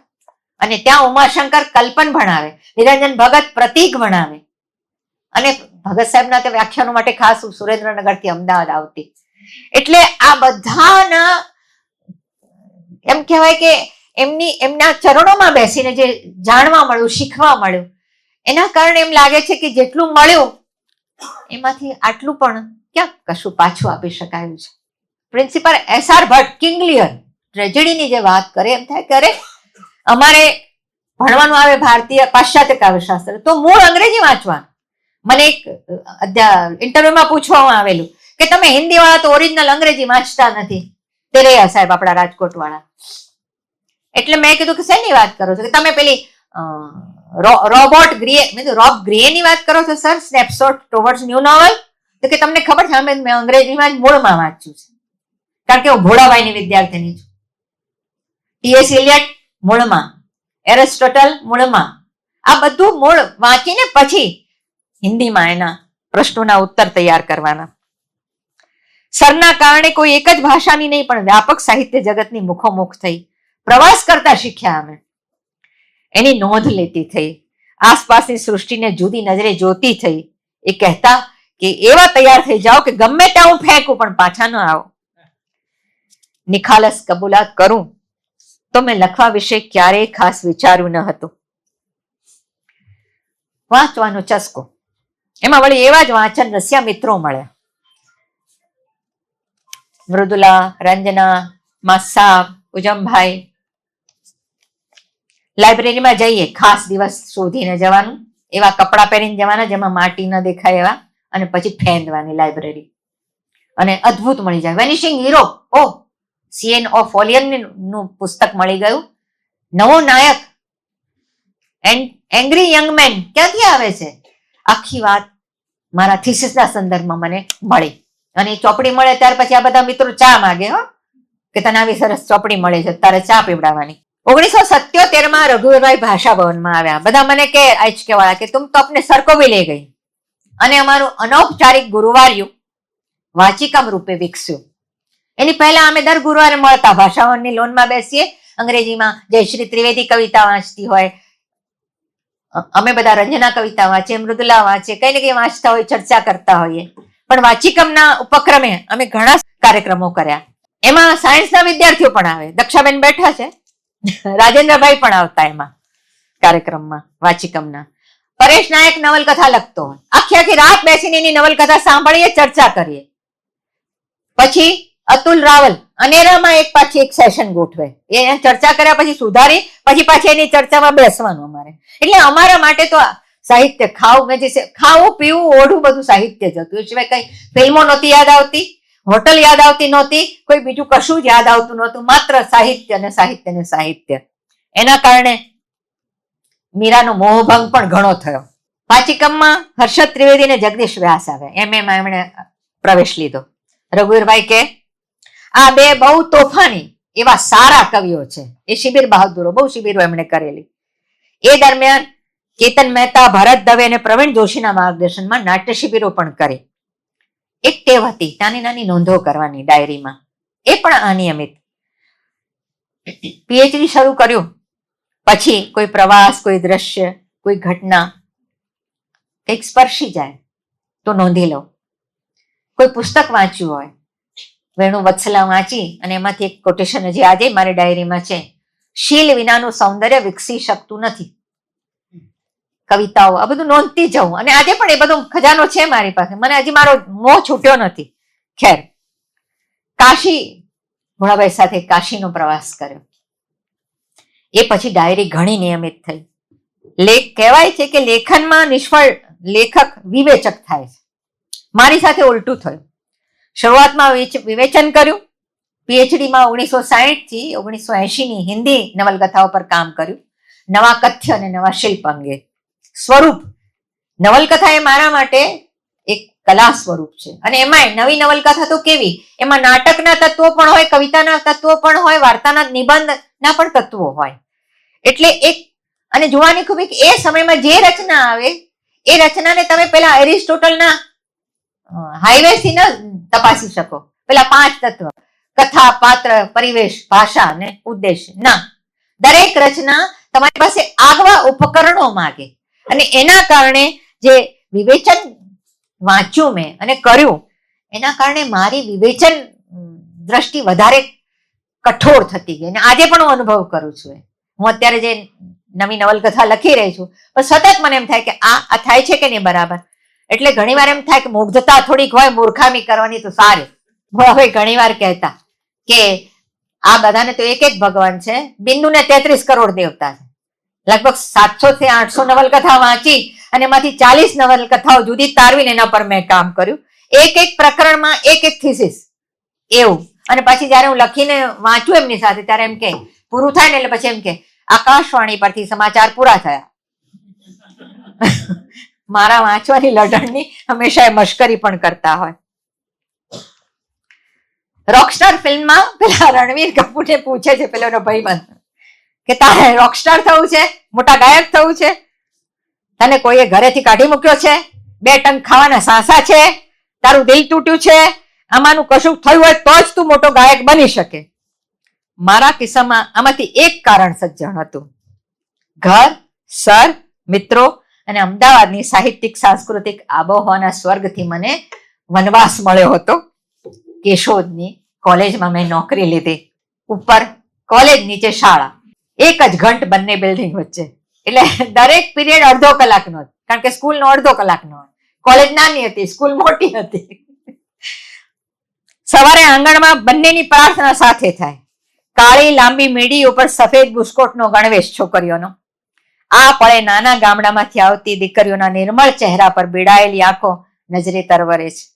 સાથી અધ્યાપક મારી ગુજરાતી તપાસવા કે બિંદુબેન, આગમન એટલે શું તમને ખબર છે? હું કહું મને ખબર છે, ચૂલો હોય ને એની આગળનો ભાગ હોય ને આગમન કહેવાય, કારણ કે હું હિન્દી બોલું. પહેલો પગાર મળ્યો એટલે મેં છે ને પટાવાળાને કહીને ચા મગાવી, તો હાહાકાર થઈ ગયો કે બેન કેટલીની ચા પી છે. પહેલો પત્ર મને મળ્યો મારા સરનામે ત્યાં, એ ઝેરોક્સ મળ્યો. સાવધાન, તમારું એક રહસ્ય મારી પાસે છે. એકલી રહેતી સ્ત્રી, એના સુકાતા કપડાની પણ નોંધ લેવાતી હોય છે. થાય કે ક્યાં આવી ગયા આપણે? આ પગાર માટે જ આવ્યા હતા, આટલું જ ભણાવવા આવ્યા હતા, નોટ્સ લખાવવા આવ્યા હતા. અને કહેવાય એ લીલીના ઘેર, કેશોદ, જુનાગઢ. માનું તો ભાષા ભવન સવારે 8 શરૂ થતું, રાત્રે એક્ઝેક્ટ 9 વાગ્યા સુધી ચાલે. 9:20 40 નંબરની બસ લેવાની અંકુરથી નારાયણનગર વાસણાવાળી. 10 વાગે ચાલતી ચાલતી ઘરે પહોંચું. અને અહીંયા તો ક્યાંયથી ક્યાંય પહોંચી ગયું. એકલા ગમે નહીં, ભર્યા ઘરમાં રહી. એમાં ભાઈની ભત્રીજી મહિમા, હું ઘરે આવું રાત્રે 10 વાગે આવું એટલે રાહ જોતી હોય. ટેબલ પર બેસે એ અને હું ખુરશી પર બેસું, જેમ મારા બાપા પાસે હું બેસતી હતી.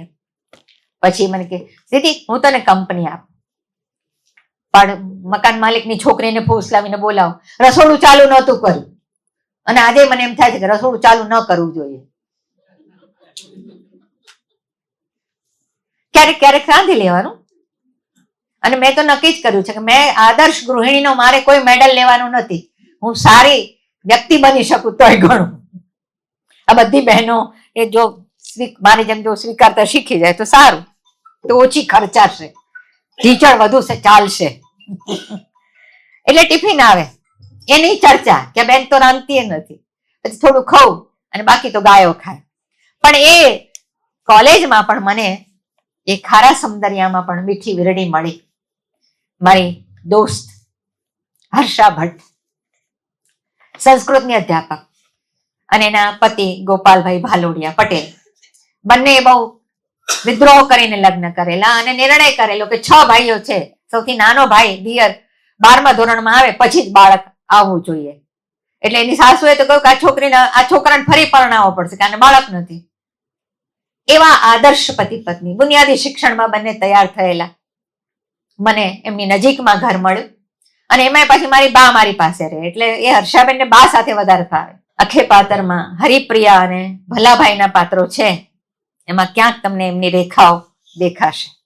અને કેવો ઋણાનુબંધ કે એ હર્ષાબેન 2008માં ગુજરી ગયા, મારા જ ઘરે ગુજરી ગયા. અઠવાડિયું રહ્યા મારી પાસે, આવ્યા.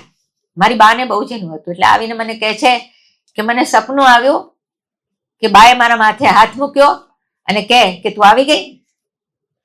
અને એક્ઝેક્ટ અઠવાડિયા પછી એકદમ શાંતિથી કોઈ જ ઉત્પાત વિના અમે મોડે સુધી જાગતા હતા. સવારે વહેલી ઉઠી હું, બધું હર્ષાબેન તને કેવું લાગે છે? કે સારું, જો મને તો ખાવાનું મન થાય છે. એમને ફેફસામાં પ્રશ્ન હતો, શ્વાસ ઓક્સિજનના પ્રશ્નો હતા. મેં કીધું કે કેવું લાગે? સારું. કે તું જા કોલેજ, મારે તો નિરાંતે ઊંઘી જવું છે. એ મને સખી કહેતી અને હું એને દાર્જિલિંગ કહેતી. ડાર્લિંગનું દાર્જિલિંગ કરેલું. એટલે 10 વાગે દીકરાનો ફોન આવ્યો, અરે હર્ષદનો ફોન આવ્યો કે બિંદુ, હર્ષાબેનની તબિયત બગડી છે, તું આવી જાય. એમના પતિ જુનાગઢ. આગલા દિવસે બેએ વાત કરી અને પાછી કહે છે કે તમ તારે નિરાતે આવજો, મને કઈ તકલીફ નથી. એટલે ગોપાલભાઈ કે હું આવતા અઠવાડિયે આવું છું. મેં કીધું વાંધો નહીં, દવા ચાલે છે, સુધારો છે.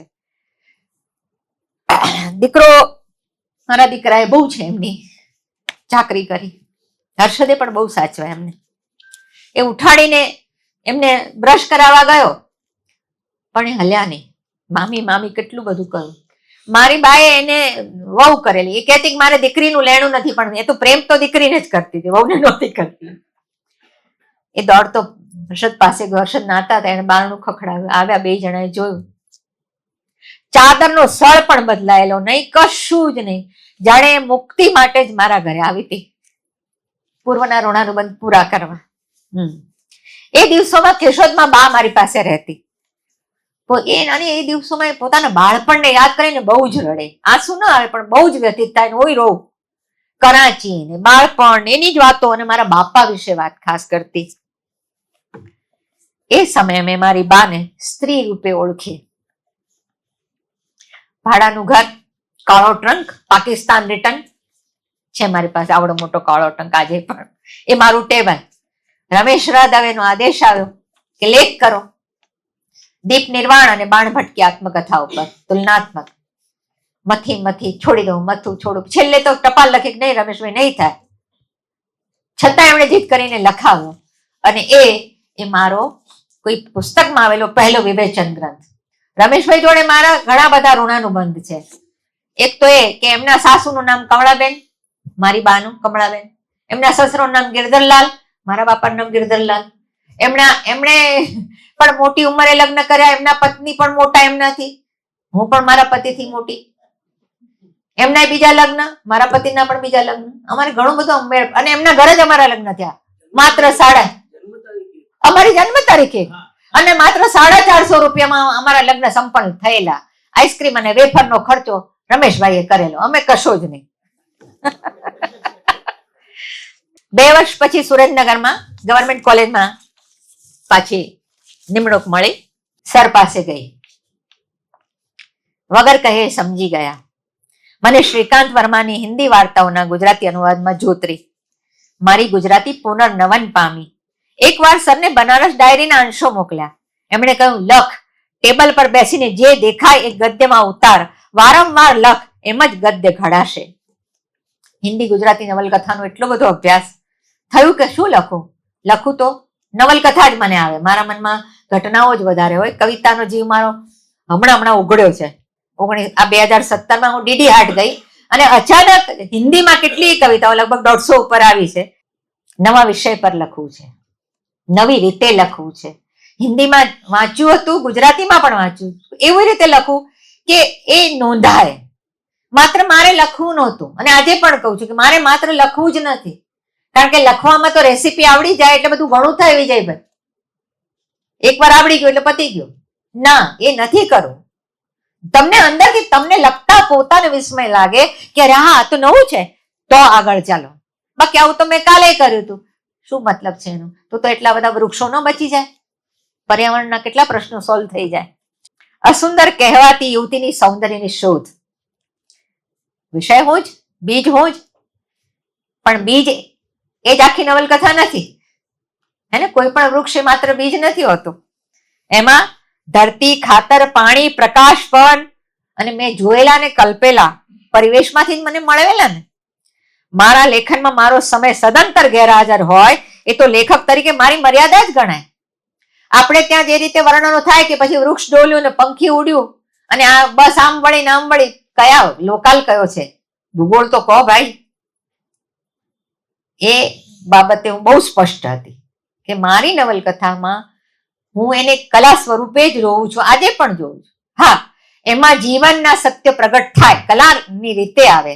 મારે ભાષણ નથી કરવા, અને તો હું નિબંધો લખું, લેખો લખું અને મોટિવેશનલ તો બની જ શકું છું ગમે ત્યારે. અત્યારે તો સૌથી સરળ રસ્તો એ છે કે બની જાઓ મોટિવેશનલ સ્પીકર. છે એવા પ્રશ્નો, અને આમાં માસ્તરને ક્યાં પ્રશ્ન જ હોય છે બોલવાનો, કોઈ પણ વિષય મળી જાય. પણ એ નહોતું કરવું મારે. મીરા યાજ્ઞિકની ડાયરી 5 ડ્રાફ્ટ સુધી લખી. એક વેકેશન આખું સુરેન્દ્રનગર રહી. બારણું બહારથી બંધ હોય, તાળું હોય.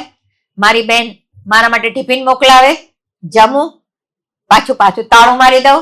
એવી રીતે મેં અંધારામાં બેસીને, દિવસે અંધારામાં બેસીને ટેબલ લેમ્પ વાળે લખ્યું છે. ક્યારેક લખવાનું મન થાય, ભાઈને કહું કે મારે અંબાજી જવું છે, તો એ મારા માટે વ્યવસ્થા કરે. હું એકલી 10 દિવસ ત્યાં રહું અંબાજી. હર્ષદ અત્યારે પણ મને ઘણી વાર કે અંબાજી જતી રહે, જ્યાં બેસીને લખજે, મજા પડે મને. એકલા એમ થાય બસ હું ને મારું જગત. અને ભાઈ મને એમે ન પૂછે કે તું ક્યારે પહોંચવાની ક્યારે આવવાની, જા તું કરસ ને, તને ખબર છે તું શું કામ કરે છે. અને હર્ષદ પણ એ બાબતમાં મને પૂર્ણ સ્વતંત્રતા આપે કે તને મન છે લખવાનું ઉપડ, તારે ફરવું છે ફર. એટલે આ આટલી સ્પેસ કોને મળે? આ જ વાત છે કે મને જે સ્પેસ મળી છે ને આજે પણ મળી રહી છે એ બહુ દુર્લભ છે. એટલે હું તો ઈશ્વરની એટલી બધી અપાર કરુણાથી આટલી ભીંજાયેલી છું કે મને દરેક જન્મ આ જ જીવતર આપશે. મારે આમાંથી કઈ બીજું કોઈ પરિવર્તન નથી જોતું. બધી પછડાટો પણ જોઈએ છે અને બધા શિખરો પણ જોઈએ છે.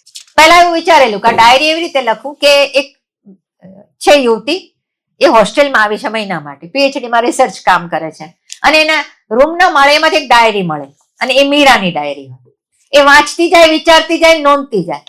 પછી મને થયું કે આમાં જે અનુભવો છે એટલા અંગત અને સઘન છે, પ્રગાઢ છે, એ જો બીજા દ્રષ્ટિકોણથી આવશે, પોઈન્ટ ઓફ વ્યૂથી આપેલું વિવેચન કરેલું ને, એટલે એ બધું સભાનતાથી, હું બહુ જ સભાનતાથી કામ કરું છું.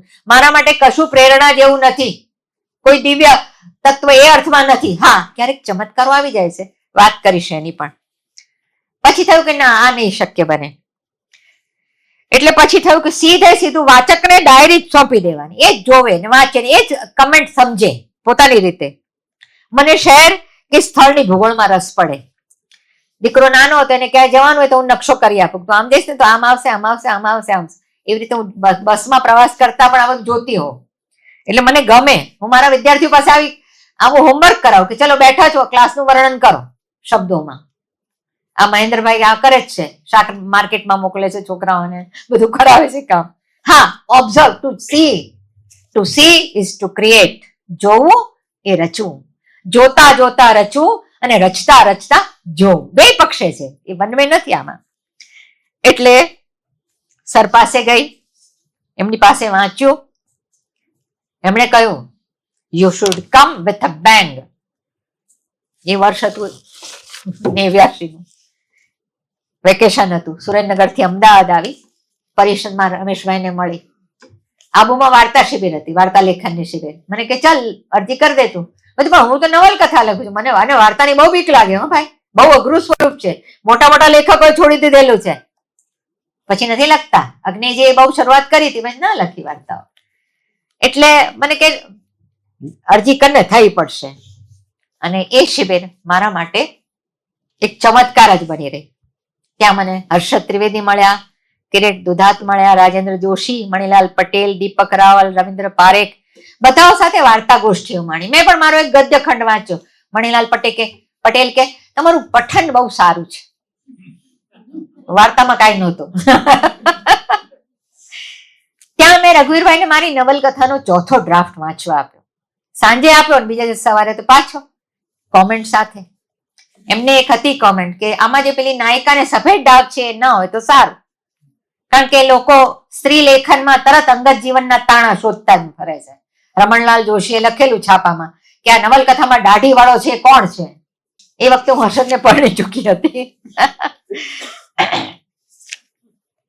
પણ મને આવા કારણે બદલવાનું યોગ્ય ન લાગ્યું. આમ જોવા જાવ તો યુવતીમાં કોઈ જ ઉણપ નથી. એ લંગડી હોય, લૂલી હોય, આંધળી બેરી, એવું શા માટે? અને છતાં એનો કોઈ સ્વીકાર ન કરે, કારણ કે એનું સુંદર હોવું અનિવાર્ય છે સ્ત્રીનું. એ પ્રશ્ન મારા માટે મહત્વનો હતો. છેવટે હર્ષદે એ નવલકથાને શીર્ષક આપ્યું. મારા બધા પુસ્તકો 3 જ છે અને ત્રણેયને શીર્ષક એમણે, ચોથું આ બિંદુ સે સિંધુ કી ઓરને પણ શીર્ષક એમણે જ આપ્યું છે. એ દિવસોમાં સાહચર્યમાં ગઈ. કિરીટભાઈ મને ખાસ તિથલ સાહચર્યમાં એમણે મને જોતરી. ગીતા નાયક ને ભરત નાયક, આહા, પેલો તો ઉત્સાહ અને ઉછળતો ધોધ, અને પેલા ધલવલાટ વાળા ગીતા નાયક, આ કરી લઈએ, આ કરી લઈએ, આ કરી લઈએ. એટલું બધું એમનામાં જનૂનની કક્ષાએ સાહિત્યને ચાહતા આવા પતિ પત્ની મળે તો તમારામાં ન બદલાવ આવે તો તમારામાં જ ખોટ છે, એમનામાં નથી. ત્યાં મેં તિથલમાં વાર્તા વાંચી. હર્ષદ કે કચરો છે, આમાં તો પાત્ર જ છે, આ તો રેખાચિત્ર જેવું જ છે, હવે તો કરી દેખાડવાનું. અને કરી. બાંધણી શીર્ષકથી વાર્તા થઈ. 91માં સાવલીમાં અધિવેશન હતું ને હું ગઈ ત્યાં ભરત નાયક આમ માથે ફટકો બાંધી બાંધણી બાંધણી કરતા આવ્યા. ગદ્ય પર્વમાં મારી વાર્તા છપાયેલી. અને એ દિવસે એમ થયું કે હા, વાર્તા પણ હું લખી શકું છું. ડાયરી વિશે તો અમે આશ્ચર્ય છે કે કેટલા બધા રિવ્યુ થયા, એટલા બધા અવલોકન થયા ને કે દરેક જણે લખ્યું. લાભશંકર ઠાકર લખે, હર્ષદ એમને મળવા ગયેલા અને લાભશંકર કે હમણાં મેં એક પુસ્તક વાંચ્યું, બહુ જ મજા આવી, પાર્શ્વવાળાએ છાપ્યું છે. એટલે કહ્યું કે ડાયરી શું ગદ્ય છે, આ છે. પછી હર્ષદ ધીરેથી કે એ બિંદુ ભટ્ટ મારા પત્ની છે. કેમ? છેક સુધી કહેતા, હા, મને ફોનમાં, લખો બિંદુબેન લખો, વ્યર્થ પણ લખ્યા કરો. હા, અર્થ વગરનું હોય તો પણ લખો, એમ જે તમને લાગે પણ લખો, સતત કહેતા રહેતા. એટલે ડાયરીને તો એના જો રિવ્યુઝ નો અલગ આખો સંગ્રહ કરીએ તો જુદો થાય એવું છે. રાધેશ્યામ શર્માને કહ્યું કે ભાઈ એ તો રિવ્યુ તો થઈ. અચ્છા, અને તમારી જાણ માટે કે પરબમાં ડાયરીનો રિવ્યુ છપાયો નથી, શબ્દ સૃષ્ટિમાં ડાયરીનો રિવ્યુ છપાયો નથી, કારણ કે સંપાદક મારા પુસ્તક વિશે કોઈ નોંધ લેવાય અથવા મારી કોઈ નોંધ આવે એવું ક્યારે કરતા નથી, પાપ કરતા નથી. સ્ત્રી લેખનનો વિશેષાંક કર્યો શબ્દ સૃષ્ટિનો, અને મને નિમંત્રણ નહીં. મોહમ્મદ માકડે ધમકાવ્યા અમને, એ કે તમારા એકલા પત્ની જ છે, બીજું કશું નથી કે છે. અને મેં કીધું કે જો બધા પૂછે છે ને કે નથી, એનો અર્થ જ એમ કે હું હોવી જોઈએ, હું આટલી મોટી છું, એનો એ જ સાબિત કરે છે. સોરી, મારામાં જો ગર્વ આવી ગયો હોય તો માફ કરજો, પણ મારી ગેરહાજરી તમે નોંધી, એનો અર્થ એમ કે મારી હાજરી જરૂરી છે, બરાબર. એટલે રાધેશ્યામ શર્માએ એ ડાયરીમાં એક કવિતા 4 પંક્તિ જેવું આવે છે. शुक्रपात से शब्दपात के अंधेरे में खड़ी औरत पूछती है कि कवि और मर्द में कितना फर्क होगा. એના ઉપર લેખ કર્યો એમણે. ડાયરી લોકો એમ કહ્યું કે લેસ્બિયન સબ્જેક્ટ પર લખાયેલી નવલકથા છે, લઘુ નવલ. લેસ્બિયન છે પણ એ એક પાસિંગ ફેઝ છે. એકલી રહેતી સ્ત્રીઓના જીવનમાં આવા વળાંકો જે આવતા હોય છે. અને એક અમારી યુનિવર્સિટીમાં ગુજરાતી વિષયમાં એક વિદ્યાર્થીની હતી. એક દિવસ અચાનક મેં એને જોઈ પગથિયા પર, અમે પાણી પીવા જતી હતી, ત્યાં પગથિયા પર ચડતે જો સિંદૂર ને મંગળસૂત્ર ને બધું. મેં કીધું કે અરે અભિનંદન. મેં કીધું લગ્ન થઈ ગયા તમારા? તો કે હા. પછી કે કોના જોડે થયા સાંભળશો તો ચોંકી જશો. મેં મારી ફ્રેન્ડ જોડે લગ્ન કર્યા છે, અને આ રિયલ, આ સહેજ પણ કલ્પના નથી. અને 93માં લગભગ એક પીટીસી કોલેજની 2 છોકરીઓ, પીટીસી પૂરું થવાનું હતું અને હવે એમને એમના સાસરે જવાનું હતું, બંને છોકરીઓ સાથે આપઘાત કર્યો. ભાનુપ્રસાદ ત્રિવેદી કે સ્ત્રીના વચ્ચે આવા પ્રેમ સંબંધ કેવી રીતે શક્ય બને. બીજા જ દિવસે છાપામાં આવેલું કે આ છોકરીઓ કહ્યું કે અમે તો એકબીજા જોડે જ રહેવા માંગીએ છીએ, અમારે સાસરે નથી જવું. એ શક્ય નહોતું એટલે બંને આત્મહત્યા કરી. અને આજે તો આપણે જાણીએ છીએ એ વિષયો પર. પણ એક વાત એ હતી કે સૌથી મોટી વાત મારા મનમાં એ હતી કે સૌથી સુંદર શું છે તો કે પ્રેમ. અને પ્રેમમાં પણ સ્ત્રી પુરુષનો પ્રેમ, કે જ્યાં વસ્ત્રનું પણ આવરણ નથી, અને ત્યાં તન અને મન એવી ભૂમિકાએ પહોંચે છે, એ આધ્યાત્મિક ભૂમિકાએ પહોંચે છે. આપણે 4 પુરુષાર્થો કયા છે ભારતીય પરંપરામાં: ધર્મ, અર્થ, કામ અને મોક્ષ. તો કામને ક્યારેય આપણે ત્યાં તો કોઈ નકાર્યો નથી. ખજુરાહો, કોણાર્ક ક્યાં નથી. કામસૂત્ર શું છે? રજનીશે સમાધિ સુધી લઈ જવાની વાત કરી, પણ એ શક્ય હશે કેમ કે જે પરમનો અનુભવ થાય છે તમને, કે ત્યાં કશું જ નથી, શૂન્યનો અનુભવ જો થાય તો એ સમાધિ શક્ય છે. એટલે તન અને મન બંનેની વાત છે અહીંયા. અને એ અત્યંત સુંદર ક્ષણ, એની શોધ મીરાની છે. અને એ પોતે ભરમાઈ છે. મેં તો ખરેખર એ નવલકથા મોહભંગની નવલકથા છે મારા મતે, કે સાહિત્ય ને કલાને એટલી હદે જીવી છે આ યુવતી મીરા, કે પછી એને જે જીવન માની બેઠી છે. ખરેખર જીવન જુદું હોય છે, જીવન ઘણું જુદું હોય છે. અને ત્યારે જે આઘાત લાગે છે, જે પછડાટ મળે છે, ત્યારે તમારી પાસે કોઈ આરો ઓવારો નથી હોતો. નવલકથાના અંતમાં મીરા પોતાના વાળ કાપી નાખે છે અને કહે છે કે હવે કશું ગમતું નથી, કશું સુંદર સહેવાતું નથી. એટલે સરે મને કહેલું કે આટલો નિરાશ કેમ અંત કર્યો? મેં કીધું મારા પાસે અત્યારે કોઈ વિકલ્પ નથી, હું અહીં જ રોકાઈ જવા માંગુ છું. ડાયરી આવી, રઘુવીરભાઈ એના વિશે લખ્યું છાપામાં, અને એક કોમેન્ટ લખી કે મીરા યાજ્ઞિકે વિકસવું પડશે. એમણે મને પડકાર આપ્યો, મેં પણ મને પડકાર આપ્યો અને મેં અખેપાતર લખી. અખેપાતર વિશે આશ્ચર્ય એ છે કે અકાદમીનો પુરસ્કાર તો દર વર્ષે આપણે ત્યાં બધાને મળે જ છે, બધાને એટલે મારા પડતી જે રીતે વર્ષે પુસ્તક છપાતું હોય યાર, પણ છાપામાં એની કેટલી બધી નોંધ. કેટલા ટીવી પર કિશોરભાઈ બેઠા છે, કિશોર જોશી, એમણે મારો ઇન્ટરવ્યુ લીધો, અભિયાન વાળા લીધો, ચિત્રલેખા વાળા લીધો, સંદેશમાં, જનસત્તામાં, અને મેં એમ કહેલું કે હવે મને આ પુરસ્કાર મળ્યો એટલે મારી જવાબદારી વધી ગઈ છે. છાપાવાળાએ લખ્યું કે બિંદુબેન કહે છે કે સાહિત્યકારોની જવાબદારી વધી ગઈ છે. અરે ભાઈ, મારી કહું છું, બીજાની જવાબદારીની વાત નથી હું કરતી. હવે આ બધું ચાલ્યા કરે. ફાયર ફિલ્મ આવી તો એક જણે ફોન કર્યો કે તમારી નવલકથા આવી હતી ત્યારે તમારા પર વહાપો થયો તો ના, ગુજરાતી વાચકોએ, સાહિત્યકારોએ, વિવેચકોએ મને તો આમ જલા રાખી છે એ બાબતે. એટલે આપણે ત્યાં જે આમ પુરસ્કારો અંગે જે થાય છે વાત, મારા માટે પણ આશ્ચર્ય હતું. એ બહુ જ લોકોએ ઉમળકાથી એને વધાવી. અને તમને ખરેખર કહું, મને પોતાને આજે હમણાં હું વિચાર કરું છું કે મેં જયારે ફેલિસિટેશનનું લિસ્ટ કરેલું કે મને પુરસ્કાર મળ્યો પછી જુદી જુદી સંસ્થાઓએ મારું સન્માન કર્યું. મને લગભગ 60 શાલો મળી હતી. એમાંથી પછી એક વૃદ્ધાશ્રમ મેં પછી એટલે એક વખત તો મને એમ થયું કે હવે આ દાબેલી વાળા અને પાણીપુરી વાળા મારું સન્માન ન કરે તો સારું. એટલી હદે આમ. પણ ખરેખર હું પરમ ભાગ્યશાળી છું એ બાબતમાં. અને જોવાની ખૂબી કે આજે પણ એ પુસ્તકના વાચકો મને ફોન કરીને મળે છે, રૂબરૂ મળે છે.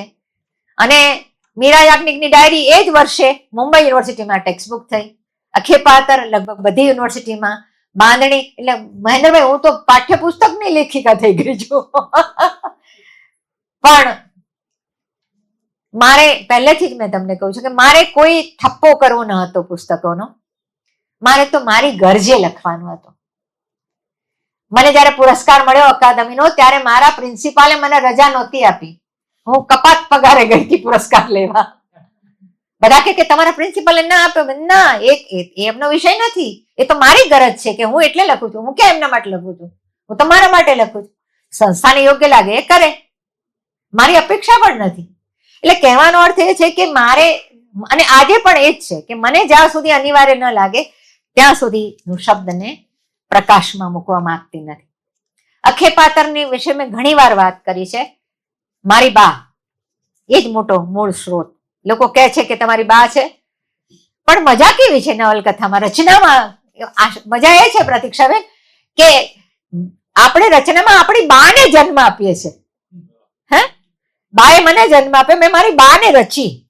અને માત્ર એ બા નહીં, એના જેવી કેટલી બા હતી અને કેટલા બધા લોકોએ કેવું વેઠ્યું છે. અને એ જયારે વાત કરતા હતા કે કેવી દોડા દોડીને કેવી રીતે એ લોકો નીકળ્યા છે. અને મારો એક ભાઈ, બીજા નંબરનો ભાઈ, અરવિંદ નામ હતું એનું, અને એ જ આ વિભાજનના સમયે દવાના અભાવે એ ગામડામાં ગુજરી ગયો અને ટાઇફોઇડ થયેલો. એટલે મારી માએ જયારે આ બધી વાતો કરી, એનો જન્મ શરદ પૂર્ણિમાનો, બધા ઊંટગાડી કરીને હવા બંદર જાય, ત્યાં કેમાડી બંદરે જવાનું ઉજવણી કરવા. એ દીકરો ગયો. પછી ક્યારે મારી માએ અમારા કોઈના જન્મદિવસ ઉજવ્યા નથી. અને આજે મનીષભાઈ મારો જન્મદિવસ ઉજવી રહ્યા છે આ રીતે. એને ખબર નહીં, મારી માને એ પછી ક્યારે એનામાં એ ઉમળકો આવ્યો જ નહીં. મિત્રો પછી ઉજવતા રહ્યા, બધું થયું, સંતાનો ઉજવી રહ્યા છે. પણ એટલે મારી માએ જે વાત કરી કે કેવી રીતે એ એક વસ્તુ ખરીદવા માટે કેવી કરકસર કરતા. એ છેક રેલવે સ્ટેશન જાય ને રાખ માથા ઉપર ઉપાડીને આવે, જેથી સાબુના પૈસા બચે. ખારો લઈને આવે માથા ધોવાના, કપડા ધોવા માટે. અને 20 રૂપિયાનો પગાર. એ તો મારા બાપુજી તો સારી નોકરીમાં હતા. અને મારી બેનને એ દિવસોમાં સોનાની બંગડીઓ મળેલી, મને તો પછી મળી. એટલે એમને નાસ્તો શેનો હોય? પિસ્તાનો, અખરોટનો, બદામનો. એટલે અગવડો હતી, પણ એમાં કરકસર કરીને પણ જીવન ધોરણ જળવાઈ રહેતું હતું. અને એને, મારા બાપુજી 3 મહિને તો મારા ભાઈનું ગુજરી ગયાનું નાયેલા. એ અમૃતસર હતા. બા ને ભાભુ ને બધા તો ગામડે આવી ગયા કરાચીથી. બાપુજીથી નીકળાય એવું નહોતું બેંકમાંથી તરત. પછી એમને ત્યાંથી અમૃતસર આવ્યા. અને એક એમના કલીગના ઘરે જમવા ગયા, તાર ત્યાં પહોંચ્યો. એમણે જમી લીધું મારા બાપુજીએ, પછી એ કલીગ એને તાર આપ્યો અને પછી મારા બાપુજી મારા ભાઈનું નાયા. હવે એ માને શું વીત્યું હશે, એ બાપને શું વીત્યું હશે. ભાઈ બહેન બધું યાદ કરતી, મારી બહેન પણ બધું કરાચીનું યાદ કરતી. નિશાળમાં જાય ને માથેથી ખસી જાય તો શિક્ષિકા કે ખીલા ખોડો માથે, આ ઓઢવાનું કેમ સરકી જાય છે. તો કેવા રીત રિવાજો હતા, કેવી રીતે માણસો એકબીજાની સાથે રહેતા હતા, આ બધી વાતો માં સતત કરતી. અને બાની સાથે પાછા એમના સગાવાલા મારી ભાભીના માં, એ પણ કરાચીમાં રહેલા. એટલે બધા ભેગા થાય એટલે શરૂ અમે નાના હતા કે ચાલુ થઈ ગયું કરાચી. પછી મને ખબર પડી કે આ કરાચી ક્યાં મારામાં હતું. એકવાર મેં મારી બાને ફોન કર્યો કે બા તું ક્યારે આવવાની. બા 6 મહિના કંથાર્યા રે, એકલા રે, ત્યાં એમનું પોતાનું ગુરુકુળ ચાલતું હોય અને 6 મહિના અહીંયા રહે. તો મેં કીધું ક્યારે આવીશ, કે હમણાં હું અઠવાડિયું રોકાવાની છું. કેમ? તો કે આ ફૈબા આવ્યા છે ને, અને એમને બીજા ઘરે તો બ્રાહ્મણ સિવાય અમારું જ ઘર ખુલ્લું હતું, તો બીજે ક્યાંક એમને જમવાની અગવડ પડે ને, હમણાં ફૈબા એમના બધા જજમાન પાસે આવ્યા છે અનાજ પાણી લેવા. અને એ ફૈબા અને એક ક્ષણ મને અખેપાતર સુધી લઈ ગયા કે એક સ્ત્રી એક જીવનમાં કેટલા કેટલા જન્મારા ભોગવે છે. હવે મજાની વાત એ છે કે બધાએ કહ્યું કે એક નારીની વેદનાનું અક્ષય પાત્ર, જીજીવિષાનું અક્ષય પાત્ર. અને જુઓ કે મેં જોયું છે સ્ત્રીઓ બહુ જ દુઃખી થાય છે, બહુ દુઃખી થાય છે. તો બધી આત્મહત્યા કેમ નથી કરી લેતી? ના, એને જીવવાની જડીબુટી મળેલી છે સ્ત્રીને. એક સામાન્ય સ્ત્રી શાક લેવા જાય, મોડી જાય, સસ્તું મળે, લે અને 10 રૂપિયા બચાવી અને પાણીપુરી ખાઈને સુખ માણી લે. તમે જુઓ ટકવાની શક્તિ ક્યાંથી મળે છે. અને સ્ત્રી, તમે લઈ આવો મોટું ઝાડ તમારા ઘરમાં વાવજો. 25 વર્ષની દીકરી આપણા ઘરે આવે છે અને મૂળ નાખે છે અને ફૂલને ફળે બેસે છે. આ સ્ત્રીમાં જ શક્ય છે, બીજે ક્યાં શક્ય છે? પ્રકૃતિ થી પણ 2 ડગલા આગળ આપણી સ્ત્રી. એટલે મેં કીધું આત્મહત્યા તો ના જ કરે અને કંચનમાં જીવશે અને બિલકુલ ગૌરવભેર જીવશે. એક જણે પૂછ્યું કે અખેપાતરમાં કંચનમાં છેલ્લે બધું છોડીને જતા રહે છે તો ક્યાં જશે? તમે કલ્પના કરો ક્યાં જશે. એણે લખ્યું મને પત્રમાં કે ગૌરવભેર ક્યાંક જીવશે અને કોકને જીવવામાં મદદ કરશે. આપણું જે નારીવાદ છે ભારતીય પરિપ્રેક્ષમાં મારે જોવાનું છે કે આપણે ત્યાં કુટુંબ, પરિવાર એ એટલી અદ્ભુત ફ્રેમ છે આપણી, એ જ આપણી શક્તિ છે. પણ એને ફ્રેમને બદલ્યા વિના અંદર રહીને ધીરે ધીરે એક ઈંટ બદલતા ઇમારતની તાસીર બદલી શકાય છે. ભલે તસવીર ના બદલો પણ તાસીર તો બદલી શકો ને. એટલે આ કામ અખેપાતરમાં મારે કરવું હતું. અને બીજું એ કે મારે એ સમય જ એનો નાયક પણ છે, ખલનાયક પણ છે. મારા વિશે એક પુસ્તક કર્યું છે મારા વિદ્યાર્થીઓ સંપાદન. એમાં ડોક્ટર દયાશંકર ત્રિપાઠીએ હિન્દીમાં અખેપાતર વિશે લેખ કર્યો છે. એટલે એમાં એમણે ખાસ અંડરલાઈન કર્યું કે આ કોઈ એક માત્ર સ્ત્રીની વાત નથી, આ સમયની વાત છે. એ સમયની રાજનીતિ, એ સમયનો ધર્મ, અર્થવ્યવસ્થા, આખો સમાજ એ દસ્તાવેજ છે એ સમયનો. એ રીતે એમણે એને જોયો છે. એટલે મેં એમાં જે કંચન ઉપર હું વાર્તા આખી નહીં કરું કારણ કે બહુ જાણીતી વાત છે. એટલે કે કંચન ભાગીને આવી રહી છે અને એને કોઈ કહે છે કે દરિયા કે ઓખાના બંદરે કે કિનારે કોક લાશ આવી છે. એ અંધારામાં જાય છે, કદાચ મારા સસરાની લાશ હોય. એટલે જોવા જાય છે.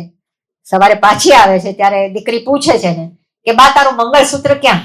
મીરા યાજ્ઞિકની ડાયરીમાં પ્રેમના, શરીર સંબંધના વર્ણનો કોઈ રૂપકો, પ્રતીકો વિના મેં લખ્યા, કારણ કે હું એને ક્યાંય આદર્શમાં મૂકવા માંગતી નહોતી.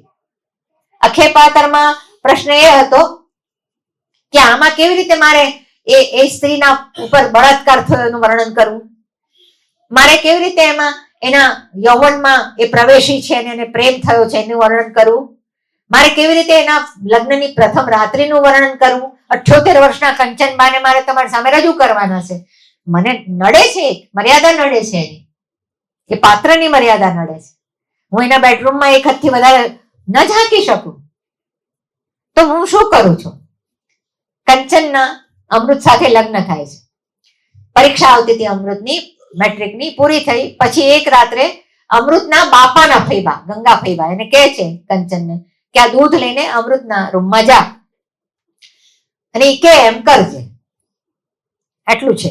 બીજા સવારે ઉઠે છે અને આવીને પેલી ફૈબાને વળગે છે, રડે છે ખૂબ કંચન. કે શું થયું? કે એણે મને વગાડ્યો. પછી ફૈબા એને પૂછે છે શું થયું શું થયું? અંદર વર્ણન નથી ક્યાંય, પણ ધીરે ધીરે ફૈબાને ચસ્કો લાગી જાય છે. રોજ પૂછે છે એને કે શું થયું. એ બાળ વિધવા સ્ત્રી કંચનના નિમિત્તે પોતાની કામ ઝંખનાને સંતોષતી હતી. હવે આ મને ખબર નથી એમ આવી ગયું છે, આ મારી યોજના નહોતી. ઘણી વાર એવું બને છે.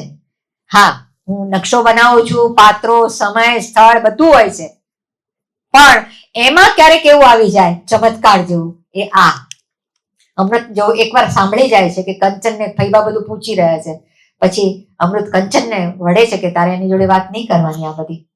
અને જ્યારે ખરેખર એના જીવનમાં દાંપત્યનો રસ આવે છે ત્યારે એને ઘર છોડીને ભાગીને વતનમાં, કરાચી છોડીને વતનમાં આવવાનું છે. મેં કહ્યું ને કે ભોળાભાઈએ મને શીખ્યું કે સ્ત્રી પુરુષના ભેદથી પર પણ મિત્રતા હોઈ શકે. કંચન અને હરિપ્રિયા અને ભલાભાઈની મિત્રતા, ગોપાલભાઈ અને હર્ષાબેન. અમે લોકો રોજ રાત્રે જમીને બેસીએ. હર્ષાબેન લાંબા થઈને પલંગમાં સૂતા હોય, એમના ઓશિકે ગોપાલભાઈ બેઠા હોય, પગે હું બેઠી હોઉં. હર્ષાબેન તો થોડી વારમાં સૂઈ જાય, પછી હું ગોપાલભાઈ એક આદર્શ શાળા, વિદ્યાર્થીઓનો કેવો અભ્યાસક્રમ હોવો જોઈએ, બુનિયાદી શિક્ષણની વાતો કરીએ, રાજનીતિની વાતો કરીએ. પેલી બાજુમાં ઘસઘસાટ ઊંઘતી હોય. અને ક્યારેય અમને એવો પ્રશ્ન જ નથી થયો કે આપણે શું કરી રહ્યા છે અત્યારે. એવો જ હરિપ્રિયા, ભલાભાઈ અને કંચનનો ત્રિકોણ છે. કંચનને જયારે ખબર પડે છે કે એના દીકરાએ એને બહુ મોટો, એને પતિએ એને બહુ છેતરી છે, ત્યારે જયારે ભાંગી પડે છે ત્યારે ભલાભાઈ એના ખભે હાથ મૂકીને કહે છે કે સખી તમે જ આમ ભાંગી પડશો? હવે સખી શબ્દ તમને દ્રૌપદી યાદ આવી જવી જોઈએ. ખેર, એટલે અખે પાતરમાં મારે જે કરવું હતું એ આ હતું. એટલે મારી પાસે બાએ આપેલી બધી વિગતો તો હતી, પણ મેં આજ સુધી ક્યારેય કોઈ વહાણ અંદર જઈને જોયું નથી. હરિકૃષ્ણ પાઠક કહેતા કે બિંદુબેન તમે કરાચી ગયા છો? મેં તો ના, હું તો વાણમાં નથી બેઠી. પણ હા, મારી કલ્પના, મેં જોયેલું આજુબાજુનું કોઈ ચિત્રો જોયા, એના આધારે મેં જે વર્ણન કર્યું છે. જો તમને એવું લાગ્યું કે હું ત્યાં ગઈ છું, એનો અર્થ જ એમ. એક બેનનો પત્ર આવ્યો, પ્રજ્ઞાબેન અંતાણી, મુંબઈથી, પોસ્ટકાર્ડ, કે તમે કયા વર્ષે ભાગ્યા હતા? અમે એ જ વખતે ભાગ્યા હતા, મારા ભાઈના પગમાં એ પ્રોબ્લેમ હતો. મેં કીધું બેન મારો તો જન્મે નહોતો એ વખતે. દરેકને લાગે છે કે આ મારી વાત છે. એનો અર્થ એ કે મારો શબ્દ કંઈક તો સાર્થક થઈ રહ્યો છે. આજે આટલા વર્ષે પણ જો અખે પાતર વિશે લોકોની પૃચ્છા હોય, લોકો ફરી ફરી વાંચતા હોય અને વાંચીને ધ્રુસકે ધ્રુસકે રડતા હોય. શરીફાના ભાઈએ IKVJV વાળા અખે પાતર વાંચીને મને ફોન કર્યો અને બોલવાને બદલે એટલું રડ્યા એ ભાઈ કે મને કહું તો એટલું બધું વ્યથિત થઈ ગયું આ વાંચીને. તમે વિચારો કે જો ક્યાં કશું પહોંચે છે તો ખરું ને. અને સ્ત્રી છે ને એ ક્યારેય નબળી એ અર્થમાં છે જ નહીં. મારું ફેમિનિઝમ આ જ છે કે એનામાં જીજીવિષા છે ને વિજીગિષા પણ છે, એને ટકી રહેવાનું છે. એટલે કંચનના દ્વારા મેં એક, ટોપીવાળા સાહેબ કહે છે કે એક નવી નારીનું સત, અને સલ્લા સાહેબે તો વેદનાનું અક્ષય પાત્ર જ કહ્યું છે એને. એટલે અખે પાતરે મને એવી જગ્યાએ લાવીને મૂકી દીધી છે આજે કે હવે હું શું કરીશ. થોડીક વાર્તાઓની વાત કરી લઉં. આ દરમિયાન મેં જોયું કે મારી વાર્તાઓનો સંગ્રહ જયારે થતો હતો તો મોટા ભાગની વાર્તાઓમાં સ્ત્રી છે, સ્ત્રી કેન્દ્રમાં છે, એની સંવેદના છે. મીરામાં તો મીરા છે, આમાં પણ કંચન છે. એટલે હું શું માત્ર સ્ત્રીઓ વિશે જ લખવા ધારું છું એવું છે? એકવાર એવું થયું, હું ને હર્ષદ ગાંધીનગર જતા હતા બસમાં, તો વિસદ પાસે એક ઝાડ આખું સુકાયેલું અને એકદમ વરસાદ જોરદાર થાય. અમે બેયે જોયું. પછી મને થયું કે આ વૃક્ષને ટકવાનું કયો આધાર? અચાનક જોયું કે ઉપર એક માળો હતો, કાગડાનો જ હતો પણ હતો. અમે બંને ઘરે જઈને લખ્યું. એમણે એક કવિતા લખી અને મેં એક વાર્તા, તાવણી. એમાં મેં એક પુરુષની યાતનાનું, એની વેદનાનું, એના જીવન સંઘર્ષનું. મરી જવું બહુ સહેલું છે, પણ જીવવું જ અઘરું છે. વજુભા નામનો દરબાર છે, ગામડાનો પરિવેશ છે, અને વાર્તા એક જુદા નેરેટિવ સ્ટાઇલથી ચાલે છે. ગોર છે, ગોર જવાના છે, ગરુ પુરાણ વાંચવા જાય છે, અને પાડોશીની છોકરી જોડે છે, એમને લઈ જાય છે, અને વાત કરતા કરતા એ આખી વાર્તામાં શું બને છે ઘટના એનું નિરૂપણ છે. એ વજુભાના જુવાન જોત પૌત્રની હત્યા થઈ ગઈ છે, અને ગામડાઓમાં તો, અમારા ગામમાં તો વર્ષમાં 2-4 વાર ગોળીબાર ન થાય તો બાપુનું ગામ નો કહેવાય. મહેન્દ્રસિંહભાઈ હા પાડે છે. પણ એ પણ ખરું કે અડધી રાત્રે તમે બસમાંથી ઉતરો તો તમારી સાથે બેટરી લઈને ચાલે એવા દરબારો અમારા ગામમાં ખરા. બેના કેમ મોડા આવ્યા તમે, એવા પણ ખરા. તો એ વજુભા પૌત્રનું મૃત્યુ થયું છે ને એનો દીકરો 28 વર્ષનો છે, હવે જીવવાનું છે. બાપ મરી ગયો, માં મરી ગઈ, દીકરો મરી ગયો, પૌત્ર મરી ગયો, પૌત્રની વહુ મરી ગઈ, ટ્રેક્ટર ઊંધું પડ્યું એમાં, અને એક પ્રપૌત્ર બચ્યો છે. તો કયા બળે આ માણસનું વજુભા એટલે અત્યારે મને સૂજે છે કે વજ્ર સાથે સંકળાયેલું હશે. આમાં મારા એ વખતે મારા મનમાં નહોતું, અત્યારે મને સૂજ્યું છે. એટલે આ પુરુષ કેવા સંઘર્ષો વચ્ચે પણ જીવતો હશે જ. આપણે બધાએ જે આમ, અને હમણાં તો ભાઈ સાહેબ બહુ માફ કરજો, આ દીકરી વાલના દરિયાએ તો બહુ ડખા કર્યા, પણ આ ઘરડા ઘરમાં મોકલે છે એ કોની દીકરીઓ છે? કઈ દીકરીઓ છે આ? ક્યાંક મૂળમાં જ ગડબડ છે આપણે, હે ને? આપણે નવી દિશાઓ ખોલી, પણ આપણે આપણા મૂળિયાને જોડે રાખવા ને બદલે આપણે ઉછળી ગયા ત્યાં, એ ખોટું કર્યું છે આપણે. એટલે બીજી એક વાર્તા છે જાગતું પડ, એમાં પણ એક પુરુષની વાત છે. બાપભાઈ, અમે લોકો ગોપનાથ ગયેલા, હું ને હર્ષદ 10 દિવસ રહ્યા. એમણે પણ થોડું લખ્યું, મેં પણ લખ્યું. અખે પાતરના થોડાક શરૂઆતના ખંડો ત્યાં લખેલા, એમણે પણ સોનાની દ્વારિકાના થોડાક ખંડો લખેલા. પછી તેમણે તો ક્યાંય બધું ફરતું હતું એમનું, સાચવીને મેં રાખેલું. ત્યાં અમને એકવાર અમે સાંજે ચાલવા નીકળ્યા તો એક ભાઈ મળ્યો, આમ ખભે થેલો નાખીને હાલતો હતો, લફડ ફફડ સ્લીપરા એના ઘસડાતા, કે અહીંયા પલાટમાં કથા હતી, પલાટમાં તે હવે ઘરે જઉં છું, આટલું બસ મારી પાસે હતું.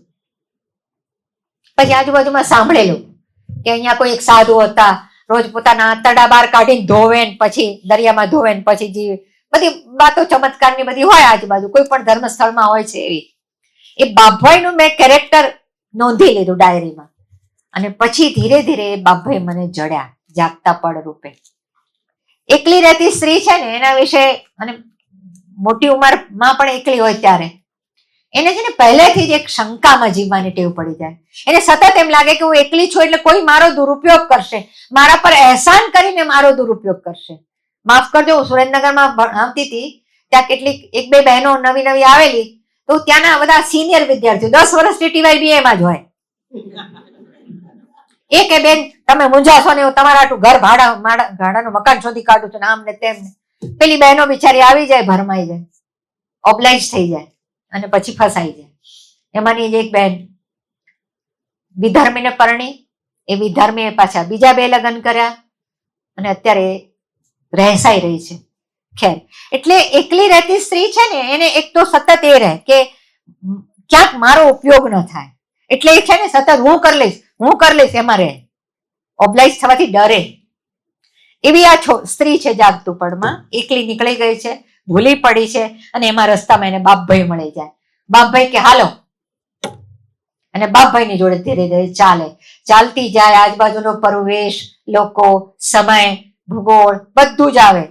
એ બાપભાઈ બોલતા જાય, અને વારે વારે એક વાક્ય બોલે, અહીં બહુ શાંતિ, અહીં બહુ શાંતિ, વારે વારે બોલે. જયારે છેલ્લે પહોંચે એના ઘરે, અને જેવી ઘરમાં ડેલીમાં પગ મૂકે ત્યાં જ લાઈટ જાય, એટલે પેલી તો ઠાર પડે કે હવે આ બાપભાઈ શું કળા કરશે, કઈ રોન કાઢશે. પણ હવે આવી ગઈ છે. ત્યાં બાપભાઈ બેટરીના અજવાળે એક ઓરડોથી ચંપલ લઈને આવે. આના ચંપલ તૂટી ગયા છે, મોચી છે નહીં.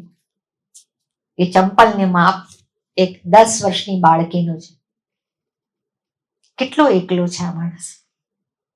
અને વારે વારે કહે છે બહુ શાંતિ, બહુ શાંતિ. બધું જ છે, ઓરડા ભર્યા છે, બાજરીના ઢગલા છે, અનાજ, ફળ, શ્રીફળ, બધું ઘર છે, બધું મળે છે એને. પણ કેટલો એકલો છે. એટલે ક્યાંક કોઈનું પડ જાગતું રહે છે એની વાત એમાં મેં એક પુરુષ ચરિત્ર દ્વારા કરી છે. બાંધણીની વાર્તા તો બહુ જાણીતી છે. મારી એક કામવાળી હતી અને એવું થયું કે દિવાળીના દિવસોમાં એના વરે આત્મહત્યા કરી. પછી ખબર પડી કે એ છે ને ઈંટનો ભઠ્ઠો રાખતો હતો અને આ બાઈને રાખતો નહોતો. એટલે બાઈ અહીંયા ઘરકામ કરીને રહેતી હતી. એના 2 છોકરા, 3 છોકરા. એટલે એનો પતિ પાછો આવ્યો. આવીને પછી એને પત્ની પર રોફ જમાવે. એટલે એના દીકરાએ કીધું કે ના, હું કહું એમાં જ રહેવું પડશે, નહીં તો જતા રહો. અને પેલા બાપને લાગી આવીને એને આત્મહત્યા કરી. અને એની પેરેલલ એક એવી સ્ત્રી છે જે નોકરી કરે છે, વિધવા છે અને સાસુ એને સતત સાચવે છે. હંમેશા આના મનમાં સંશય રહે છે કે આ મને સાસુ સાચવે છે એ પોતાના હું ક્યાંક જતી ન રહું એટલા માટે સાચવે છે. એમનો સ્વાર્થ છે આમાં છે ને. આ બહુ ભણેલા હોય ને એ બધા સંશય પણ વધુ કરતા હોય. સાસુ એને કહે છે કે તારે વિધવાનો વેશ નથી પહેરવાનો. પેલી કામવાળીને વિધવાનો વેશ પહેરવો નથી, પણ એને પહેરવો પડે છે. એક બાજુ આધુનિકતા છે, એક બાજુ રૂઢિઓ છે, અને બંનેમાં કોઈ સુખી નથી. મજાની વાત એ છે કે બંનેના મન તો કચવાય છે. પેલીને રંગીન પહેરવા નથી મળતું એટલે કચવાય છે, અને પરાણે રંગીન પહેરવું પડે છે એટલે કચવાય છે. ભાઈણી સાહેબે ખાસ એ વાતની વાર્તાને વખાણ કરેલા કે આમાં આ 2 વસ્તુ બહુ સરસ રીતે બિંદુબેન તમે મૂકી છે. હવે હું થોડીક વાત મારી હવે જે આવનારી છે નવલકથા એની કરું. એટલે હવે મારે ઝેનઝી જનરેશન માટે લખવું છે. 3 પેઢીની વાત. એક સાથે 3 પેઢી હોય અને એમાં વડીલો હોય, મધ્ય વયના હોય અને એકદમ યંગ પણ હોય. અને જેમ કે પ્રવાસ મને બહુ ગમતો વિષય છે એટલે એમાં પ્રવાસ મેં લીધો છે. અને કેટલાક પાત્રો પ્રવાસ કરે છે 4 ધામનો. અને એ પ્રવાસ દરમિયાન એ પાત્રોનું પોતાનું આગવું જીવન અત્યારે જીવી રહ્યા છે એ, અને એમની સાથે જે બીજા પાત્રો રહેલા છે, યુવાન છે, એ બધાના ઇન્ટરેક્શન. એટલે મારા મનમાં આપણું આ જનરેશનના પ્રશ્નો છે એ તો છે જ, વડીલોના પ્રશ્નો છે એ પણ છે. બાગબાન જેવું બધે નથી કે બધે છોકરા ખરાબ હોય. ઘણીવાર મા બાપમાં પણ ઘણું બધું હોય છે, ખૂચે એવું. અમે તો મેં હર્ષદે બાગવાન શરૂ કરીને 10 મિનિટ પછી જેવું આવ્યું ને બંધ કરી દીધી. મેં તો આ શું, આ છોકરાઓ આ ખરાબ કેમ થયા? એ તો તમારા સંસ્કાર આવા એટલે આવા થયા ખરાબ. એ નથી લેવું તમારે.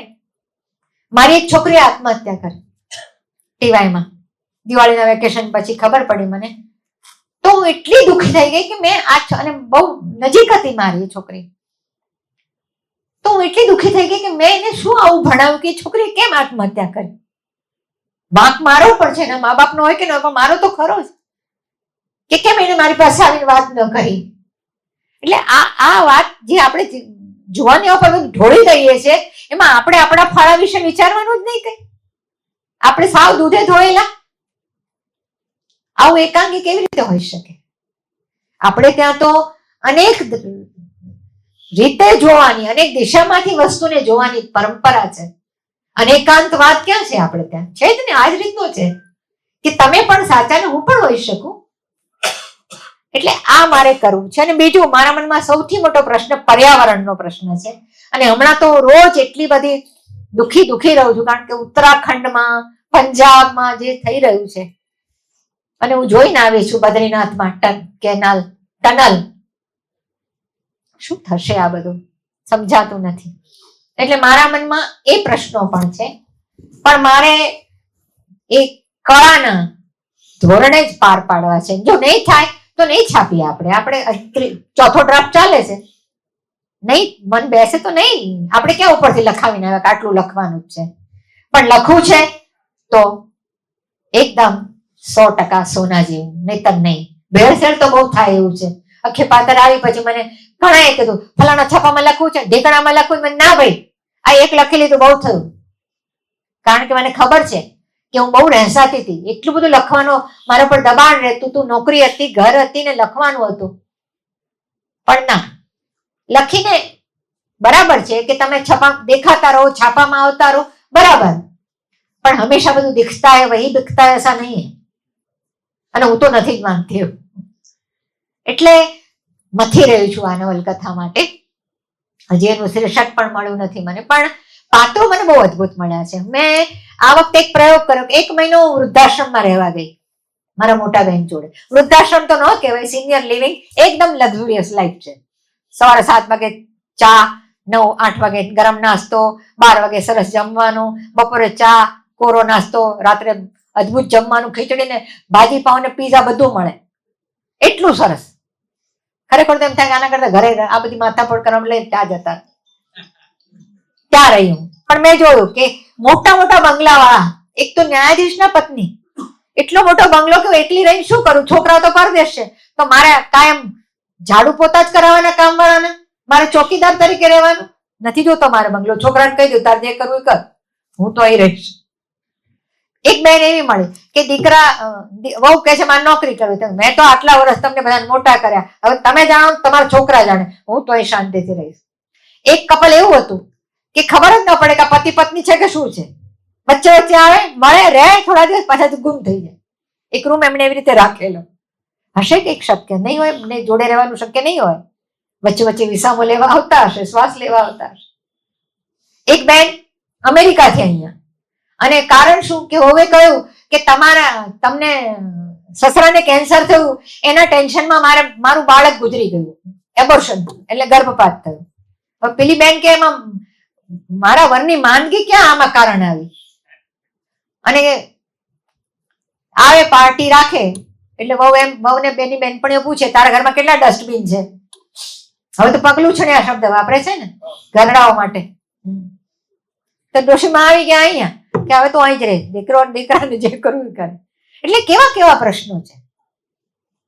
એક માં છે, એને છોકરો કે મને ઘર આપી દે, હું વેચવા નહીં દઉં, રહેવું રહે, પોતે અહીંયા આવતી રહે, વાપરતું પ્રેમથી. એટલે હું 1 મહિનો ત્યારે મારા મોટા બેન જોડે ગઈ હતી. મારે મારા બેન જોડે આમ સુવર્ણ સમય માણવો હતો. બધી નાનપણની બધી વાતો અને ફિલ્મોની, ગીતોની. અને મારી બેન એમ બહુ મોડર્ન હતી, મને કહેતી ઘણી વાર, રુદલાબેન તો એમની પાસે ખાસું રહ્યા છે, અમને કહે ઘણી વાર કે લગન બગન કરવાની ઉતાવળ નહીં કરવાની, પેલા ફ્રેન્ડશીપ સરખી કરવાની, સરખીનો અર્થ સમજી ગયા હશો. એવું કહેતી કે ના પેલા બરાબર માપી લેવાનું, એમને આંધળામાં આંધળું ક્યાં નહીં કરવાનું. એને તો એ તો 16 વર્ષની હતી ને, એનું બધું પતી ગયેલું. એટલે આ નવલકથામાં મારે એમાં નવા યુવકો જે હું એ પણ જોઉં છું કે આજની જનરેશન બહુ જ ફ્રેન્ક છે, સહેજ પણ દંભ સ્વીકારતી નથી અને કરતી નથી. ચોખ્ખું મોઢે કહે છે કે જો ભાઈ આપણી દોસ્તી ફરવા હરવા પૂરતી, લગન બગન તો મા બાપ કેમ, કોઈ ભ્રમ નહીં. એ વાત જુદી છે કે એના કેવા પરિણામો ભોગવવા પડશે એ તો પછી આપણો સમય કહેશે આપણને, પણ એ કહેતો છે, દંભ તો નથી કરતી. એટલે મારે આ નવલકથામાં આવા વિષય સાથે, અને હા થોડા પરિવેશ જુદો છે, પાત્રો પણ જાત ભાતના છે, એટલે ભાષાના સ્તરે પણ થોડા મારા મનમાં છે કે એના જુદા જુદા લેયર્સનો હું કેવી રીતે ઉપયોગ કરી શકું છું. 2017માં અમે લોકો અહીંયા સિનિયર લિવિંગમાં હતા, ત્યાં હર્ષદનો ફોન આવ્યો કે ધીરુભાઈ પરીખના નાના ભાઈ મહેન્દ્રભાઈ પરીખ, હર્ષદ એમને મળ્યા. તો એમના ઘેર ગયા, ધીરુભાઈ મળવા ગયા હતા, ધીરુભાઈ નહોતા, મહેન્દ્રભાઈ જોડે વાત કરી, એ સામાન તૈયાર થયો હતો. એટલે મહેન્દ્રભાઈ કે અમે ડીડી હાટ જઈએ છીએ. એટલે કે ક્યાં જાવ છો? તો કે અલમોડાથી આગળ પિથોરાગઢ પાસે ડીડી હાટ છે, ત્યાં એક નાનકડો આશ્રમ છે, ત્યાં જઈએ છીએ. એટલે હર્ષદ કે અમારાથી અવાય? કે હા અવાય ને, બહુ સરસ છે, તમે આવો. એમને મને ફોન કર્યો કે બિંદુ જવું છે? બધું હા આપણે તો તૈયાર. અને અમે 2017માં નવેમ્બરમાં ડીડી હાટ ગયા. મને મારો હિમાલય મળ્યો, મને હું મળી, ઘણા વર્ષો પહેલા ખોવાઈ ગઈ હતી. ત્યાં ગઈ હતી હું નવલકથા લખવા, અને રોજ ત્યાં એક છે ને લેયર્સ બધા, એક ઉપરનો લેયર, ત્યાં એક ચીડનું ઝાડ, ત્યાં એક ખુરશી મૂકી આપે ત્યાંનો સેવક પ્રતાપભાઈ, અને સામેથી આખા નંદાના શિખરો દેખાય, પંચાચોલી 5 શિખર દેખાય, બધા પર્વતો બરફથી આચ્છાદિત. ત્યાં બેસો, કાગળ ને પેન્સિલથી જ લખવાનું. પહેલી વાત તો બહુ બીક લાગે કે ભૂસવું પડશે તો વાંધો ના આવે, પણ લખવા બેસું નવલકથા ને આવે કવિતા ને પણ હિન્દીમાં. મારા માટે એક પરમ આશ્ચર્ય હતું. આ ખાસી લખાઈ છે કવિતાઓ. મારે હજી ઘણું કરવાનું બાકી છે, ઘણું શીખવાનું બાકી છે, અને જો એ મારામાંથી જતું રહેશે તો હું સાચી શિક્ષક નહીં રહું. મને પૂછ્યું હતું એક જણે ઇન્ટરવ્યુમાં કે તમે અધ્યાપક છો, તમે ગૃહિણી છો, તમે લેખક છો, તો તમને શું આ 3 માંથી તમારા માટે સૌથી પ્રિય શું? તો અધ્યાપક બનવું. કારણ કે અધ્યાપન દરમિયાન તમે કેટલા બધાના મનને સ્પર્શી શકો છો. અને હું તો પરમ ભાગ્યશાળી કે મને ગુરુજનો પણ એવા મળ્યા અને મને એવા વિદ્યાર્થીઓ પણ મળ્યા. હમણાં મિત્રો બહુ સરસ મળી રહ્યા છે. રાઘવના નિમિત્તે મને એક દીકરી મળી, એને મને ખોળે લીધી છે, ડોક્ટર મેઘા શાહ. એ છે મિત્ર હર્ષદની, પણ મને કહે છે કે તમે મારા મમ્મી છો. અડધી રાત્રે અડધા વચને દોડે છે. અને હમણાં એક અનામિકા અનુ મળી મને કેરળમાં, મને કે બા મેં આપકે પાસ આઉંગી. આવી કવિતાઓ એટલી સરસ લખે છે છોકરી. તો આજે પણ જ્યાં પણ જાઉં છું મને અઢળક પ્રેમ મળે છે, અને આ જ પ્રેમ મને જીવાડે છે. છેલ્લે એક જ વાત કહેવાની રહેશે મારે. હર્ષદ મારા મિત્ર, ક્યારેક પતિ હોય છે, હું પણ ક્યાં પત્ની નથી હોતી, હું પણ હોઉં છું પત્ની. કાલ મને આજે જ સવારે જ મને એક એવો શબ્દ સૂઝ્યો, સાથ સહા નહીં જાતા और दूर रहा नहीं जाता. આ ફેઝ પણ આવે છે, અને આવે તો એમાં ડરવાનું સહેજ પણ નહીં, કહેવાનું કે હા અત્યારે અમે એકબીજાના મોઢા નથી જોઈ શકતા, પણ દૂર જઈએ છીએ તો એટલું જ ઝંખ્યા કરીએ છીએ. અને આવી ઝંખના સતત રહે. અને મારો આત્મા તો 2 જ જગ્યાએ વસે છે. હર્ષદનો આત્મા મારામાં છે, મને ખબર છે, પણ મારો આત્મા તો મારી મહિમામાં અને મારા રાઘવમાં વસે છે. આભાર. માન્ય શ્રી બિંદુબેન ભટ્ટના જીવન કવન વિશેના વક્તવ્યથી આપણને કઈ વિશેષ પ્રાપ્તિ થઈ હોય તો ખૂબ તાળીથી એમનું સન્માન કરીશું. બિંદુબેન, આપને વંદન, આપનો આભાર. આ પ્રસંગે બિંદુબેન ભટ્ટના પરિવારજનો અહીંયા ઉપસ્થિત છે, એનો વિશેષ આનંદ છે. આપ સૌ સમય ખર્ચીને આવ્યા એ માટે આપનો આભાર. જેમને નિમંત્રણ કાર્ડ કુરિયરથી નથી મળતા તો તેઓ બહાર પોતાનો વોટ્સઅપ નંબર લખાવી શકે છે. તો એ માધ્યમ દ્વારા અમે આગામી કાર્યક્રમોની જાણ કરીશું. એક સમૂહ તસવીર લઈશું અને કેક કટિંગ કર્યા બાદ કાર્યક્રમ પૂર્ણ જાહેર કરીશું. બહાર આઈસ્ક્રીમની વ્યવસ્થા છે, એને પૂરતો ન્યાય આપશો.